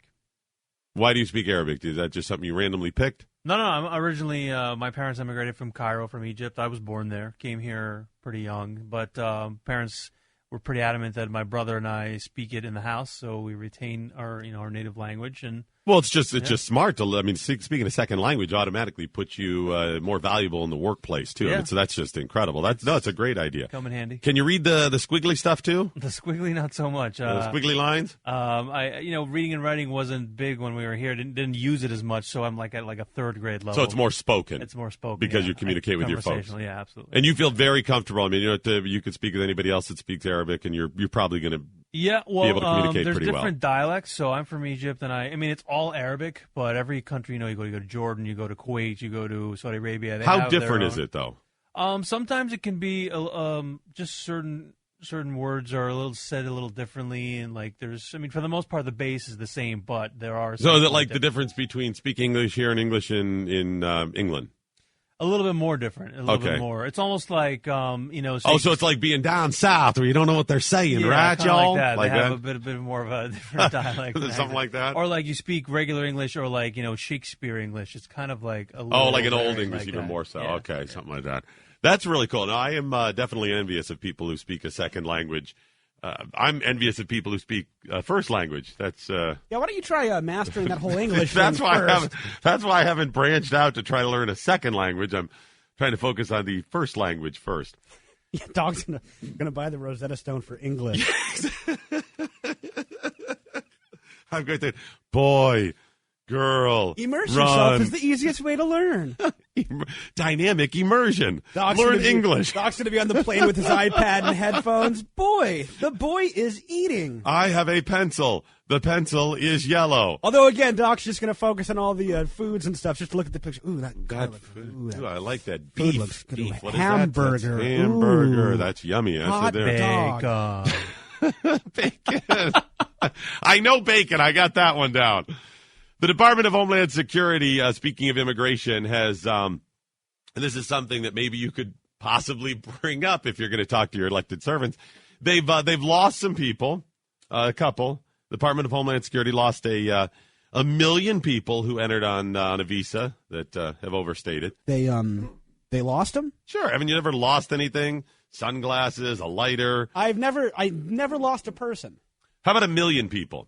No, never lost anybody. Now, see, Homeland Security is required to track and report all foreign visitors that were granted entry into the U.S., but see, they say they lack a system to verify that they've left the country, according to the GAO. So all this time, while they've been telling us we're letting people in and they're required to track them, they actually don't have the ability to track them. So one of two things. Either they're saying that now just to push through part of the Gang of Ocho, E-Verify, which also partially exists, and new biometrics and stuff, or they've lied to us directly or indirectly all these years. See, federal law requires the department to use biometric data now, like fingerprints and stuff, to track visitors. But they say the system is years from being put into place. So they passed the law. It was a mandate to get it done. Didn't say how it was going to get done. They're telling us that, oh, of course we can secure the border and all of this. But they're not doing any of it. Folks, they are lying and manipulating across the board. They're not able to get any of this done. But instead, what they say is they just want to make a bunch more people legal. Yeah, we can't actually get it done. So we're going to secure the border even though we can't, and then make these people legal. The Morning Blaze with Doc Thompson. Only on the Blaze Radio Network. Mercury.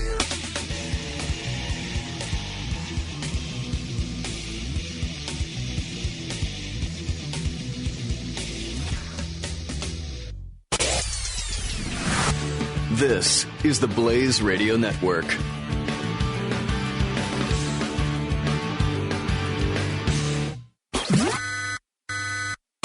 Warning, the following program has been cited for its copious inclusion of the word freedom, and therefore has been deemed a concern. Listening may subject you to additional scrutiny by the IRS, TSA, DOJ, DHS, CIA, NSA, DNC, FCC, USPS, FBI.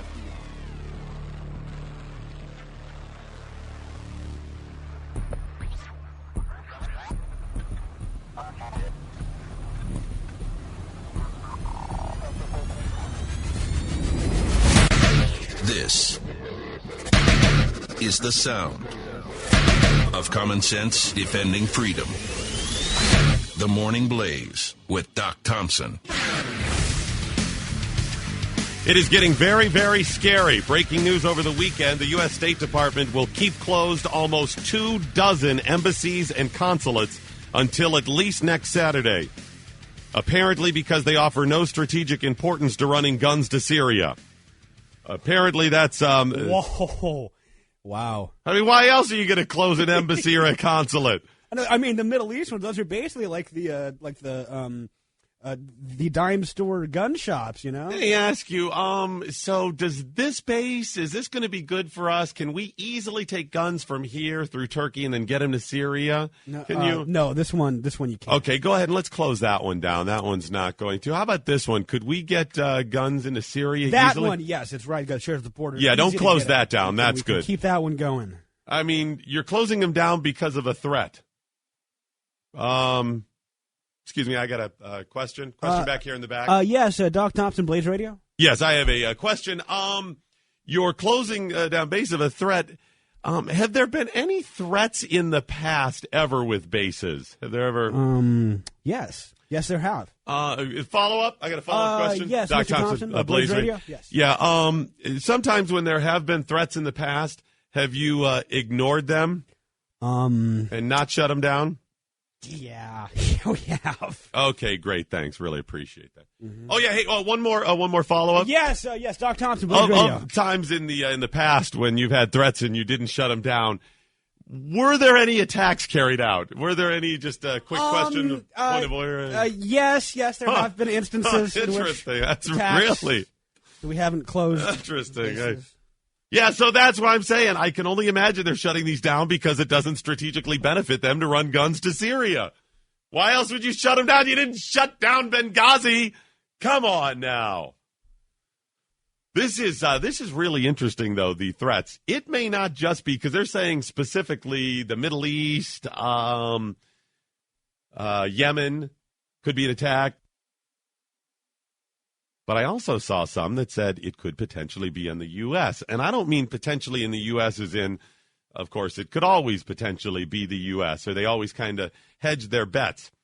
Last night, I tweeted out from some reports that I specifically saw. Now, I have not confirmed these from 14 different sites or anything like that or sources. And remember, they're all very protected in what they will say when it comes to government servants and worker bees.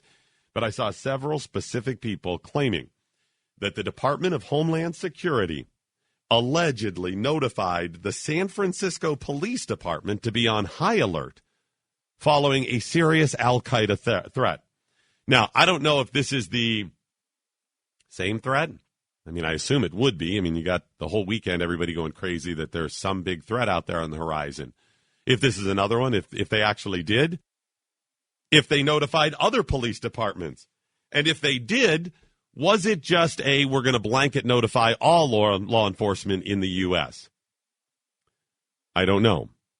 It could be just as a part of that threat. But I do know, according to some of the reports I've heard, that the Department of Homeland Security specifically told the San Francisco Police Department to be on high alert following serious al-Qaeda threats. According to some of the reports from insiders, and then also some of the politicians who made their way around the Sunday talk shows, some that are on the Senate and House Intelligence Committees, they described the terrorist threat as a planned attack that is, quote, going to be big and, quote, strategically significant. What does strategically significant mean? I mean, it could be strategically significant because it does a lot of damage. I mean, blowing up a major baseball game where there's a lot of people, that's strategically significant because you kill a lot of people, you do a lot of damage. But usually when they say strategically significant, something like that, they mean ideologically. Yeah. Well, and see, for that, strategically significant can either mean a good strategic target for al-Qaeda or something that affects the U.S.'s strategy. Right. But I think in this case, strategically significant is probably something that is ideological as well. I don't think they just mean it's going to do a lot of damage. I mean, terror in general is going to do damage. That's the whole point. It does damage. It terrorizes people. So what else is strategically significant? One insider said the part that is alarming is the confidence that was shown while they were communicating. They had an air of certainty. See, they intercepted. They say this comes from an interception of a bunch of communiques back and forth. But he said they showed confidence and an air of certainty. Not as in like we're going to try to get this thing done, but like, yeah, damn, this is going down. All right, right on. They said specifically in the Arabian Peninsula, but appeared to have a media plan already for after the attack. A media plan. Because remember, it's marketing. You know how you get your terrorists out there? You got to make sure to market it afterwards. Because part of terrorism isn't just killing people, it's terrorizing. It's making people afraid. And how do you do it? You got marketing afterwards. So they, according to what they've intercepted, they already have part of their marketing plan in place. They've got it. I guess they got their tweets all written, ready to be sent out. Got them scheduled. They already got a schedule to go out randomly. They got their Facebook page all built. They're going to launch that. Do you still use MySpace? I mean, do you try to get a couple of people in? I think they do. They probably still do. They probably still. Yeah. Still get the MySpace page in there. Are they on Pinterest? Will they post pictures of the horrors, the horrible acts, the dead bodies and probably. stuff? I know they're going to feed it. They're going to feed? They're going to use feed? feed? Put it on feed, yeah. I got to get my feed account up, and I haven't used it in a while. I got to be ready to get that in case the attacks happen. I mean, at this point, you're going to cover all bases, right? I would think so, yeah. This other U.S. official, this insider, said, we do not know whether they mean an embassy, an air base, an aircraft, or trains. Now, that is very different from what we heard late last week and over the weekend for most of it. What do they keep saying? Who is the target? Embassies and consulates. Right? Isn't that what they've mainly focused on? They've shut down 22 of them. But this guy said, we don't mean whether they mean an embassy, an air base, an aircraft, or trains. All right, that's very different.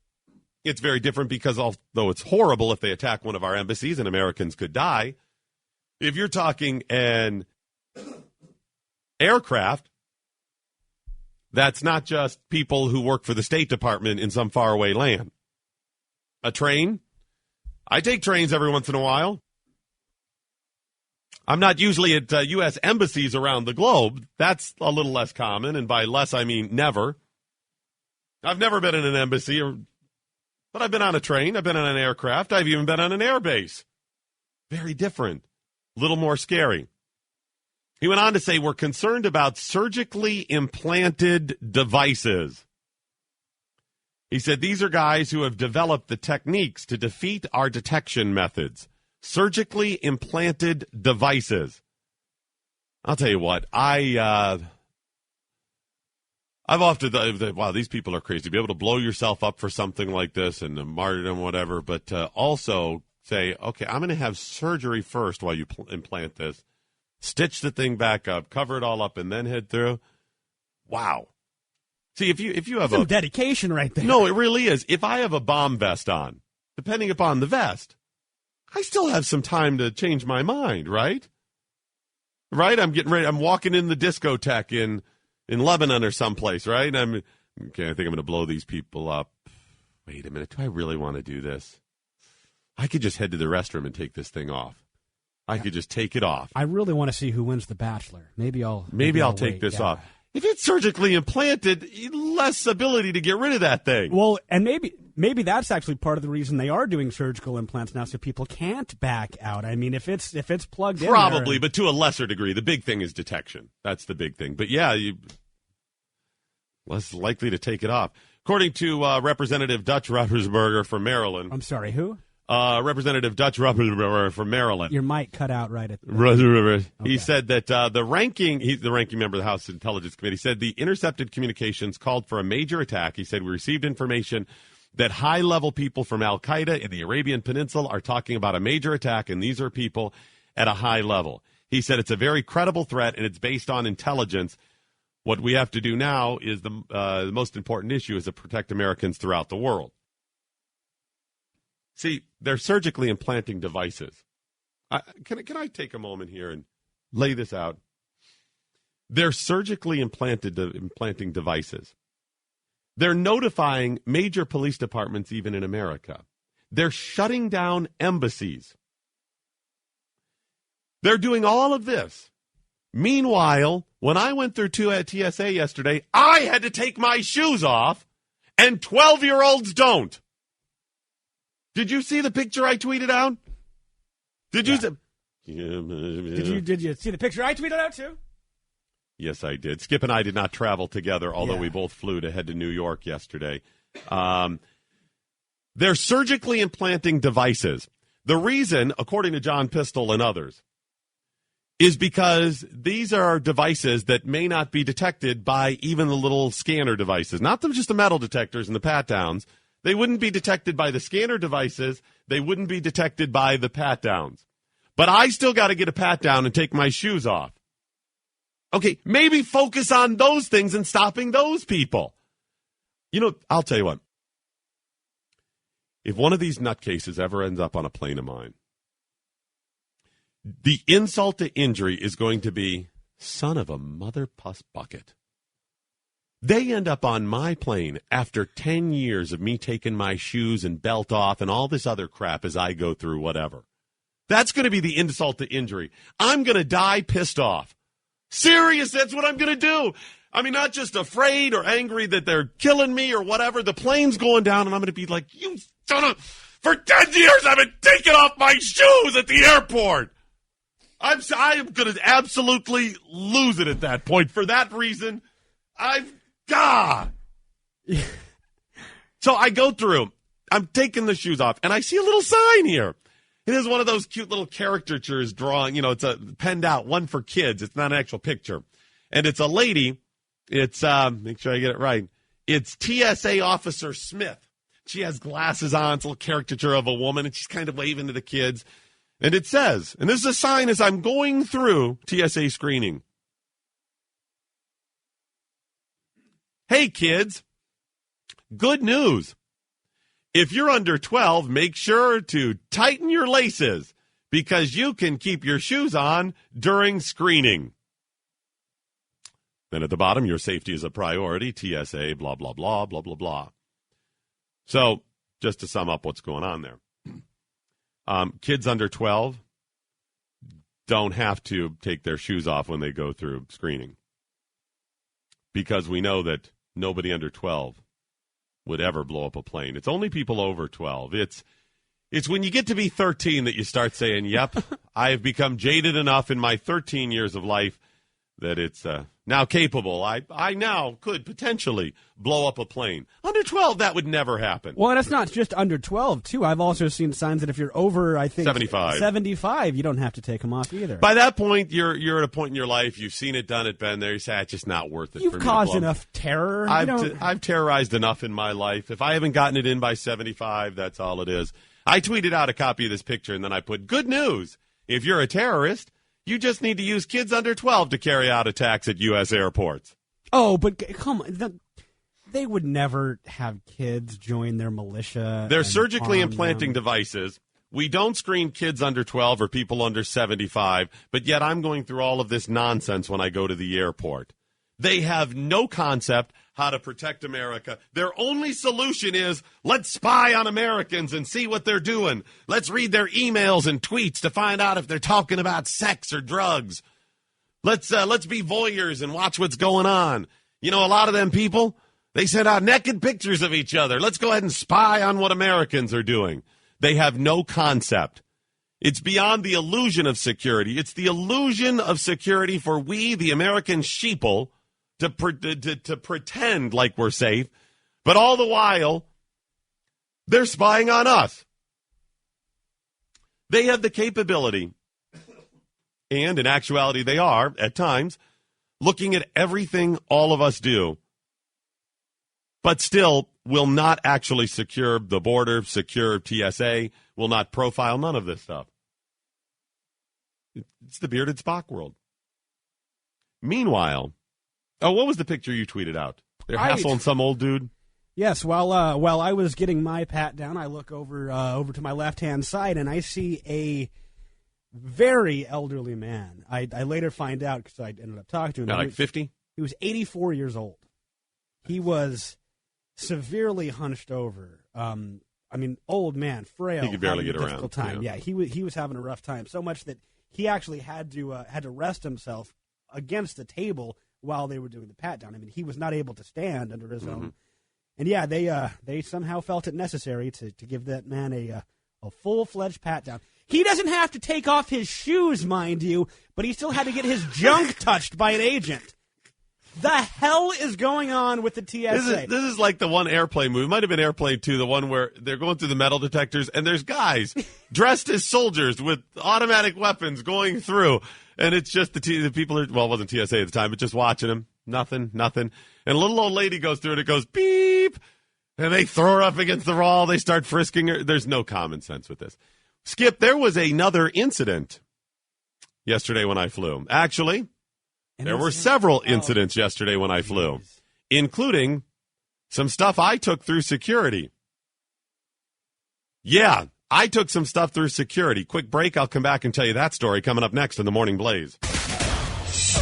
The Morning Blaze with Doc Thompson. Streaming stimulation that is safe for work. Only on the Blaze Radio Network. Mercury.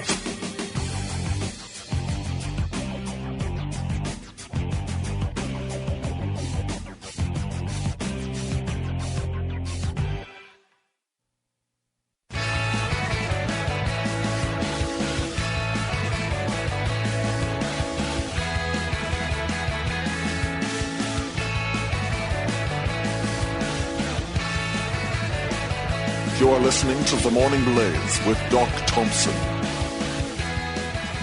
All right, there were several incidents I flew yesterday because I flew yesterday. By incidents during Doc's travel, you can just Doc traveled. I share these folks because I'm going to continue to shine the light of truth on the flaw that is the blight that is the TSA. They're not blight. No, they really are. You're right. No, they really are a blight on all of us. They cost us gobs of money unnecessarily. They're not actually accomplishing anything, and I've had enough of it. I'm tired of being hassled. I'm tired of having my rights infringed. Not even for security, because it's not even secure. Let me elaborate. Number one, I go through the little TSA line, tell the guy I'm flying out of Cleveland at the time to JFK. The TSA agent standing there, I said I'm not going through the little scanner. He doesn't say anything to me, walks over to the little gate, and starts goofing around with somebody at the other end of the gate. I'm assuming that the guy is telling him, there's one to opt out because he held up one finger, but then he said, uno something, por favor. Now, he wasn't Spanish or Hispanic, neither was the other guy. It was not a well-spoken Spanish dialect or anything. He was just screwing around, with his buddy, the other TSA agent. So I'm standing there, he starts yelling as he comes back to everybody, keep going, up to the machine, up to the machine. And a couple people are standing there. He goes, you, get up to the machine. And the guy goes, oh, I didn't know. I thought he, meaning me, was next in line. He opted out. And I said to him, you don't have to yell at people. If you would just explain to them, that's what it was. He goes like this. He goes, people not follow, if you just follow instructions here or something like that. And I said, people would follow instructions if you didn't yell at them and actually instructed. And he said, not my problem. And I said, excuse me? Not my problem. And I said, what? Oh, I didn't hear you. I said, what? And then tried to lie about what he said. So I got beyond that. Whatever. Get to the other side. They pat me down. Don't take my stuff off of the conveyor belt. They leave it over there. When I go over to get it, some goofball coming through has his muddy shoes sitting on top of my laptop while he puts his stuff back together. I go, what the hell are you doing? He goes, what? I said, you've got your shoes on my computer. Get them off. He goes, well, you were causing problems at TSA. Now you're going to cause problems with me. F off. So the guy says to me, I just start going off on the guy. Oh, man. He goes, leave me alone. I said, I'm trying to leave you alone. We leave my stuff alone? Oh, I hate that stuff. So that was it. That was my fun TSA experience. But then when I got to the other side and I get in New York, I realized I didn't check anything because it was a short flight and we're only here for a couple of days. I had a smaller bag. I had all of my toiletries in there. I had my little bag of deodorant and toothpaste and cologne and gel and whatever. Most of it over 3 ounces and multiple items. None of them were in the little plastic bag. None of them were removed from my little bag of toiletries. I completely forgot they were in there. I always check my bag because we're usually gone for longer periods of time. I didn't even think about it. I had packed the bag, didn't think, put it through. But to the other side in New York, I was like, oh, yeah, they didn't say anything. There have been a couple of times I've had my toiletry bag in my my carry-on luggage. So why is it we have to put stuff in the bag if you're not catching it, and why didn't you catch it? And what if it was something explosive? What if it was what if I had nefarious purposes in mind and had items that could be used for nefarious purposes? Folks, we're screwed. If they want to commit a terrorist attack, they're going to be able to. They didn't catch the stuff. Why not? There's one more example of the illusion of security as opposed to actually security. You're listening to The Morning Blaze with Doc Thompson on the Blaze Radio Network. Mercury.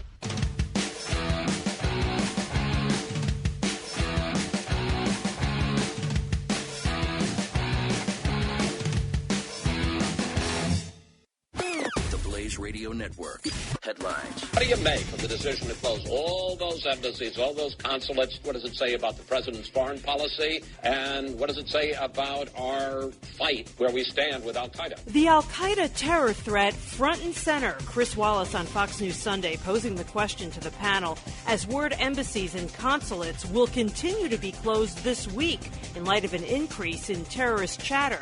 Bill Kristol with the Weekly Standard weighs in. 4 years ago, President Obama gave a much heralded speech, his outreach to the Muslim world, and now 4 years later, we're closing embassies throughout the Muslim world. A year ago, the president said al-Qaeda is on the run, and now we seem to be on the run. I'm not criticizing the decision to close the embassies. That's probably the right thing to do for the sake of trying to save American lives and others, but it's a terrible thing. That just a year ago, boasting al-Qaeda is on the run and Osama bin Laden is dead, and now an unprecedented closure. Should the president cancel the individual summit that he had planned with President Putin? Yep, I would urge the president to cancel the bilateral summit he's having with Mr. Putin. New York Senator Democrat Chuck Schumer calling Russian President Putin a bully. He wants President Obama to call off a planned meeting. Schumer on Face the Nation on CBS with Bob Schieffer. President Putin's behaving like a schoolyard bully, and in my experience, I've learned unless you stand up to that bully, they ask for more and more and more. And add her to the list. Yet another woman comes forward to say San Diego Mayor Bob Filner sexually harassed her. Here's the Blaze Radio's Al Cannon. Renee is still Sombright is the 10th woman to come forward. Sombright told a co-worker what happened. The mayor came at me, and she said, what? He's engaged. I said, oh, my gosh, nasty. It's just nasty. And I'm Robin Walensky for theblaze.com. Don't miss Glenn Beck coming up in just 30 minutes. Now more with Doc Thompson in the Morning Blaze on the Blaze Radio Network. The news you need from the Blaze Radio Network.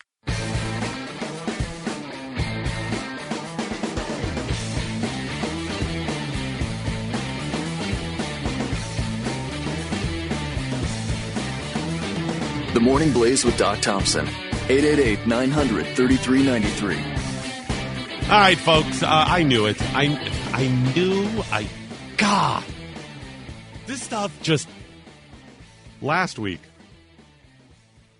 Skip and I were talking about Edward Snowden. We were talking about security and safety and the whole thing and the NSA spying and whatever. And Edward Snowden allegedly had gotten a tweet from Anna Chapman. Anna Chapman is that former spy that was here in the U.S., red hair.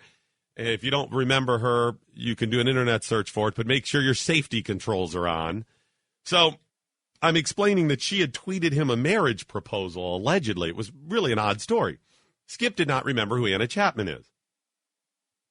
So I said, Google her, pull up a picture. Skip, using my computer, because his was on the fritz, my company-issued computer, my company-issued laptop that travels with me, pulls up the picture of Anna Chapman and doesn't have the safety features on. Meaning, when he Googles Anna Chapman, some naked pictures came up. Totally worth it, by the way. Is it worth getting fired for, though? No. Okay, because that's my concern. Well, it wasn't my computer. Yeah, that's a point. Is it worth me getting fired for? No. So I say to Skip, you got to put the safety features. What are you doing? Then over the weekend, that was Friday, late Friday night over the weekend, I get a little company email. All employees, subject, company internet use. Reminder about only using company resources for official use. Blah, blah, blah, blah, blah. Appropriate material only on your company computers and laptops. And then an attachment including the official company handbook, specifically referencing page 29, that deals with internet use and appropriate material. Now, why do you think that randomly came out, Skip? I don't know. There could be, a lot of reasons for an email like that, refreshing. We also got a bunch of emails about some new hires, so maybe they're just wanting to make sure everybody has the information. What are the odds on the day that you use my computer and company internet access to search for porn, essentially? I was not looking for porn. I didn't say you were looking for porn, but you got porn. That's what happened. Anna Chapman is going to bring you porn. Come on. I wouldn't.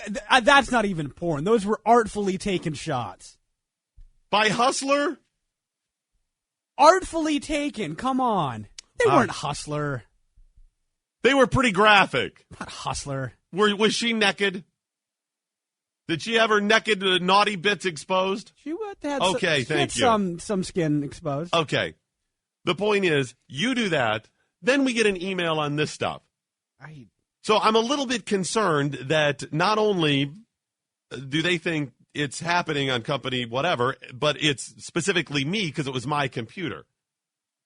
I mean, you got the email. You already told me that. I'm assuming it said all employees, and that's what the address was. But and maybe other people in the company have violated this as well, but I'm on the radar screen. If they're looking at this stuff, I'm on the radar screen. And what scares me even more is I responded to it. I didn't get a reply. I don't want Glenn thinking that I'm the one doing the wrong things here. I mean, the only reason Anna Chapman ever came up because it was in the news, and we look for a lot of this stuff. It's part of our job to research some of this stuff. We'll look up interesting, questionable stuff, but those are the news stories. We're not actually on, Google Images looking at porn. and then going to some of the sites that it recommends for it. I'm really, really concerned that they're getting the wrong idea about this and not getting the reply. Well, I didn't get a reply to Glenn's voicemail either. I left Glenn a voicemail on Friday. Okay, I left Glenn 2 voicemails on Friday. And then I replied to that email. Oh, my golly, you don't think I tipped him off because of the voicemail? Oh, I didn't even think about that. Jesus. Dude, I told you shouldn't have called. I wanted to set the record straight. I'm an above-board person. I take responsibility. When it's mine, I throw it out there. I just wanted them not to think the wrong thing, but I may have tipped them off inadvertently. This has gotten way out of control. I think you did, man. Anyway, well, it's out there now, and I'm on the radar screen. I left Glenn 2 voicemails. He doesn't respond. I leave the text or the email reply to it. I get no response there. This is I got to clean this up, man. This is spiraling out of control. I got to 8, 7. This is way out of control.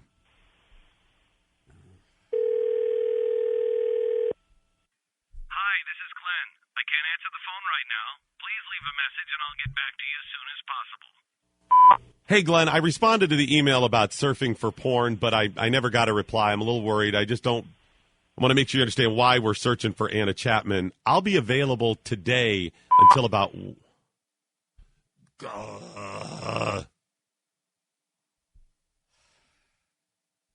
I can't leave a short message because I'm never going to be able to explain this, and this is way too short. So if I can at least get him to call me back. Wait, you're calling again? It cut off the time. I just want to tell him what time I'll be available to so he can call me back. So if I can just get like a minute or 2 of his time, I'll explain what happened, but this is way out of control. I can't answer the phone right now. If I don't get a chance to talk to him, it's just going to get believe something that's not. Glenn, I'm sorry. I keep forgetting how short your message is. I just want to explain what happened. I just want you to know I will be available, so please call me, but I have to do Wilkow tonight. God! Jeez. Doc. You're calling again. I just want to get the... Hi,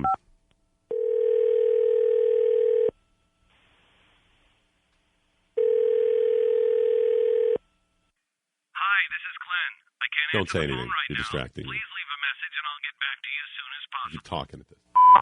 Glenn, I'll be available at 1 o'clock until 1 o'clock today. Just call me by 1. That's it. That's all I'm going to say. I'm not going to bother anymore.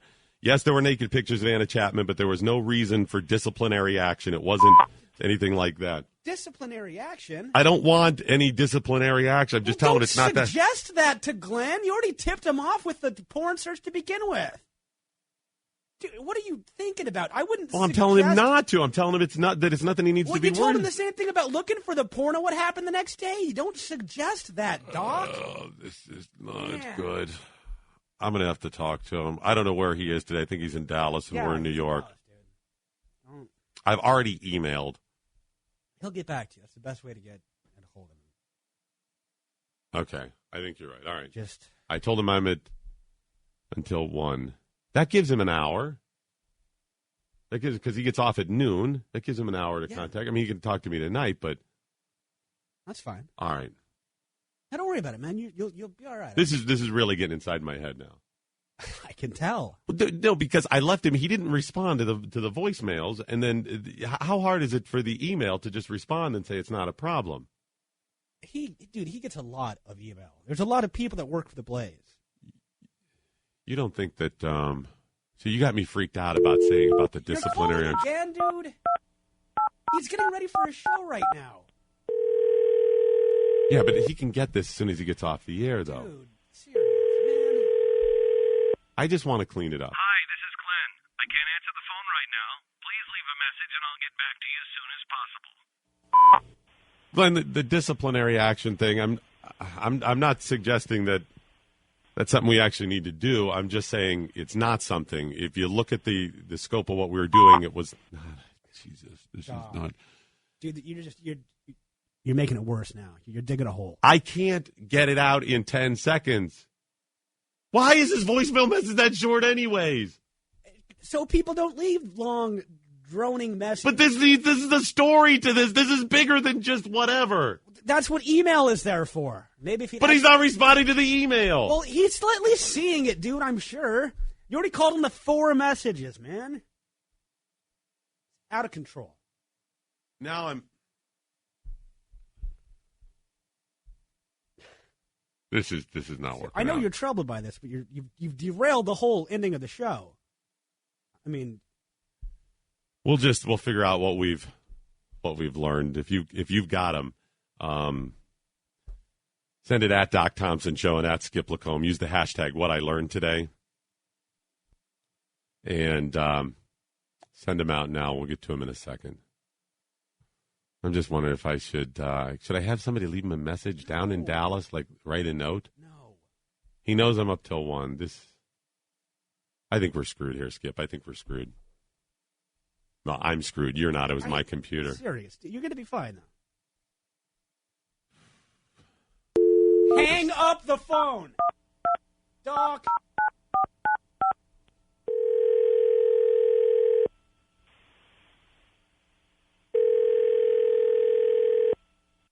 Hi, this is Glenn. I can't answer the phone right now.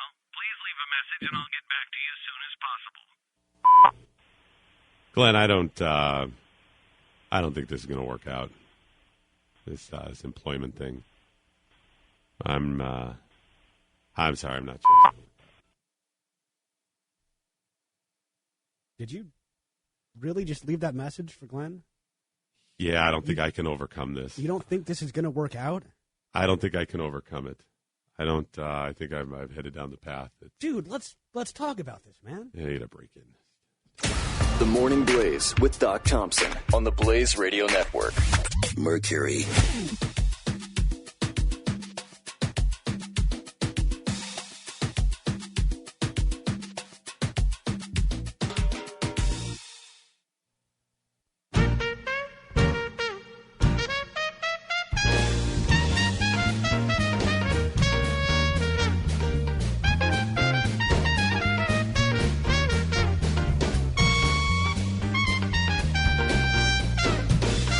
The Morning Blaze with Doc Thompson. All righty, that is it, ladies and gentlemen, the end of the Doc Thompson Show. But before we go, as always, let's find out what we learned today. We learned that it was bad enough for the economy when Charlie Sheen stopped partying as much as he did. But if Elliot Spitzer stops buying hookers and Amanda Bynes stops buying drugs, the economy is screwed. We learned that I love watching Northeastern Ohio's new NFL team, the Cleveland Football and Learn. That's their new mascot, the Football and Learn. It was very offensive before. We learned that after an 8-mile run, nothing refreshes quite like a Marlboro. During an 8-mile run. During an 8-mile, Yeah. you stop a little, yeah.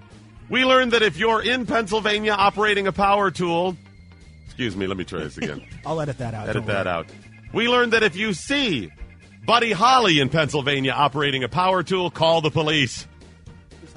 Who looks like Buddy Holly these days? Seriously.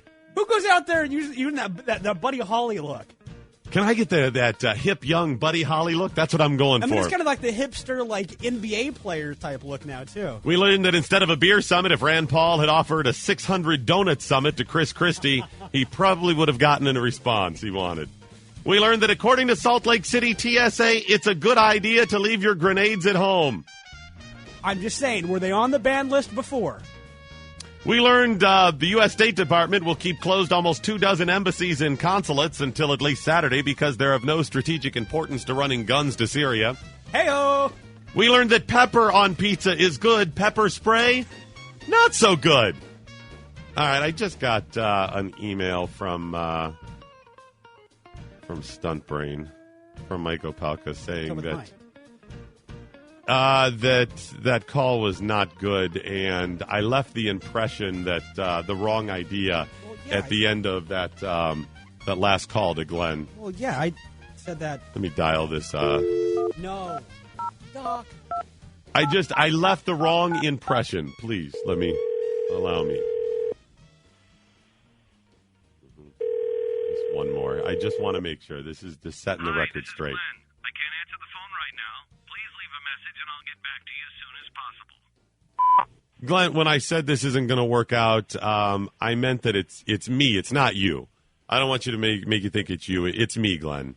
It's my problem, and I just didn't want you to. All right, I'm just. Skip Lacombe, producer, what, if anything, did you learn today? I learned if you leave a large bucket of chicken on someone's porch, you can at least have the decency to leave some chicken in it, too. I would say yes, leave some large chicken in it. Very, very upsetting. I learned the Seattle Office of Civil Rights is right down the hall from the Office of Please Don't Kill Each Other. They're real next to each other. Seems pretty obvious. Yes.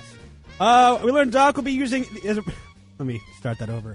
We learned Doc will be using immersion and Rosetta Stone to complete his English training. Deep immersion. And finally, I learned... Dynamic immersion.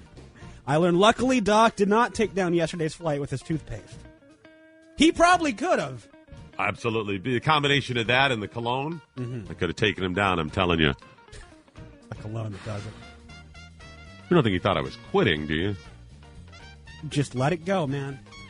Cal, spinning the dials radio style in the next room. What, if anything, did you learn this morning? I learned that Chris Christie's lap band surgery could single-handedly affect the economy of New Jersey. Yeah, New Jersey's tanking right now. They are tanking. And by could have, you mean absolutely is? Absolutely will.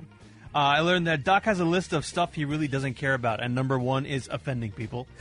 That is true. I'm not that concerned with that, other than Glenn. I also learned that in order to avoid offending anybody, from now on, my brown bag lunch will be called Fluffernutter. So when I say I'm Fluffernuttering it, I'm bringing in lunch from home. Sounds dirty. And finally, I learned that every TSA break room in every airport across America has a large picture of Doc Thompson with a headline at the bottom says, "Whatever you do today, you must make this man's life a living hell when traveling." There's a lot of people in a lot of offices, not just TSA, that have that. There's a lot of people's offices around here. There are radio stations all across the country that have that. My wife has that in her office, just so you know. Lots and lots of... Cal, by the way, your fluffernutter, I wouldn't suggest you say that down on the street. No? Especially here in New York. You don't want to offer look for fluffernutter on the street. That's going to be bad for you. You must know something I don't. Just start heading south. You'll find someone. I'm just thinking I should clarify the thing. Dude, are you serious? Skip Lacombe, producer, what, if anything, did the listeners learn today? Let's do with the Instagram one first. Here's one of the ones we got from today from Fala. Here's a list of things you can no longer say. Salad tosser. Vanilla wafers. Red corn chips. Yellow corn chips. White corn chips. Cracker. Crackers. I think you could still say anything white. Yes. Cracker, I think, still acceptable. White corn chip is okay, as is cracker. But yellow and red corn chip, very, very offensive. Very troubling. All right, back to the tweets. Michael R. learned we got the 40-hour work week from FDR's New Deal. We got the 29-hour work week from Obama's Raw Deal. That is worthy of a second one. Let me read that again. Michael R. learned we got the 40-hour work week from FDR's New Deal. We got the 29-hour work week from Obama's Raw Deal. I'm going to go ahead and give it to him. I'm going to give him a prize pack. We said this week, as long as I still have a job tomorrow, this week we're going to be handing out random spot Morning Blaze prize packs because just if you're a great contributor, and that's brilliant. That's absolutely. But we'll do it throughout the show, too. We weren't going to give one away today, but that's one more time. Hit that one a third. This is an unprecedented third reading. Michael Ard learned we got the 40-hour work week from FDR's New Deal. We got the 29-hour work week from Obama's Raw Deal. Nice. All right, moving on. Jonathan learned I'm torn about Christie's weight loss. Loss of part-time jobs or more bacon for everyone. Oh, yeah, that's a good point. By the way, the saltwater taffy industry in New Jersey, just wrecked now. Matt H. learned Chris Christie is holding out for a Krispy Kreme summit. Hashtag fat rhino, hashtag clogged arteries. Here's what I'm seeing in the future. If that presidential run doesn't work out so well, Krispy Kreme. Krispy Kreme. Oh, that's great. Yeah, he gets a franchise going. I love it. All right, Casey learned, what's up, the N-word? That's going to be sweeping the nation now. You're going to hear it in the rap songs. All kinds of rap songs going to be using it now. What's up, the N-word? John W. learned that Citizen Kane is the most offensive movie ever made. Oh, yeah, that's Citizen in it. Citizen Kane. That's very, it, yeah. Very offensive. Citizen's a troubling word. Stinky learned people have plenty of ways to reject Cal without resorting to bags. Hashtag you work with who? And actually, a bonus from Stinky. The only English word Doc needs on a restaurant sign is brockery. Brockery! Yes, indeed. Oh, Denny learned... brockery last night. So good. Broccoli too good. So good. Broccoli too good. Now I want broccoli. Denny learned, why is it called a brown bag lunch when we clearly should be using reusable bags? Reusable bag lunch. Yes, you can use the reusable bags to determine. Mm-hmm. Joey learned Seattle really needs to get rid of Elliot Bronstein because of his name's offensive. Oh! Elliot Bronstein. That's a great point. Bronze. Just saying. Bronze in the sun there. Very, very offensive. Rocky with an eye learned, I'm really offended by the Office product whiteout. Let's call it Erase Out. Did you say broccoli with an eye? Is that what? Yes. Okay. Broccoli! All right, Cinemax learned, Cincy Max learned language barriers will not stop Doc from getting pastries. That is true. I will find that food. I will find a way to communicate my confectionery needs. And that was Scenic Max. I couldn't read my own typing. Mm-hmm. Matt W. learned something pastries, something dark side, something frosting. I don't know what that's in reference to, but I like it. Made me laugh. Fat Natty Boy learned the word sack is terribly offensive to quarterbacks. True. Troubling. Sean learned, I learned that the black tie wedding I went to last week was just a gathering of racists. Oh, I hadn't thought about that. You're right. I would maybe tie and learn in the future. Yes. Use tie and learn. Exactly. Ooh, Big Daddy. Tie. You can't use tie. Why? What's wrong with Thai? It's short for Thailand, Thai people, Oh, Taiwanese. I see. Okay, we should just move on. Big Daddy will learn Doc and Rachel Gintel can get a group rate to purchase Rosetta Stone English edition. We can share. That's right. That's really good. Uh-huh. Coy learned awesome. Now my children can keep their shoes on when being molested. Coy, that's really sad. I don't even want to laugh at that. It's sad that Skip just laughed at that. That was you. Since he learned, Skip was finally smart and tried to fly without Doc, and Skip still had issues flying. Yeah, that's true. Yes, I've rubbed off on him. Chris Johnson learned... Much like the TSA. Oh, wow. Good morning. Chris Johnson learned it always makes for a good Monday morning show when Doc flies over the weekend. Yeah, that's always fun. Steve learned don't get in the TSA security line with or next to Doc. Mm-mm. Joe learned Glenn needs to use selective call block from Doc's number or the madness can stop. See, now you got me worried again. Don't give him that idea. And finally, Josh Morrow learned, I think we finally know why Doc got fired from his job in Detroit. Hashtag Anna Chapman, hashtag voicemails, hashtag porn. I'm going to have to dial this up again. No. I'm just gonna, because he's got me worried about this. No, he's the one who brought it up. Dude, he goes on the air in 10 minutes. He doesn't have to get him now. He has an hour when he gets off the air before I have to go over and start the prepping for Will Cow. He can get that done then. I can't answer the phone right now. Please leave a message and I'll get back to you as soon as possible. Glenn, don't block the call. Don't do anything like that. Just understand, that what we did came from the heart. You understand? We're just really concerned about everything. I'm going to have to start scripting this stuff out ahead of time. Seriously, man. You only got 10 seconds. All right, by the way, you didn't get to those new numbers on procrastination. Those are coming up tomorrow. What else do we have coming up in the big show tomorrow? Tomorrow morning at 7 a.m. If we're here. Assuming we're here. Talking to a guest about the impending climate change and the next ice age coming. You think global warming was scary. Oh, no. Wait till you get the whole ice age. Well, and that killed off the dinosaurs. I mean, Chris Christie this time around is really... Wow. Should I have gone fat or should I have gone old with dinosaurs?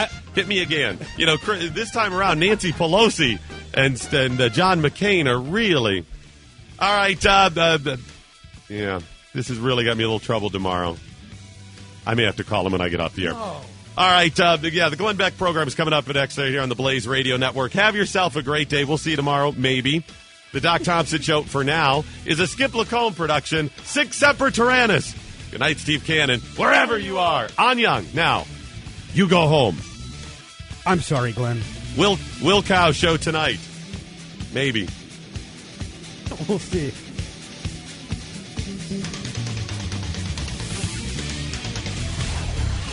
The Morning Blaze with Doc Thompson. Only on the Blaze Radio Network.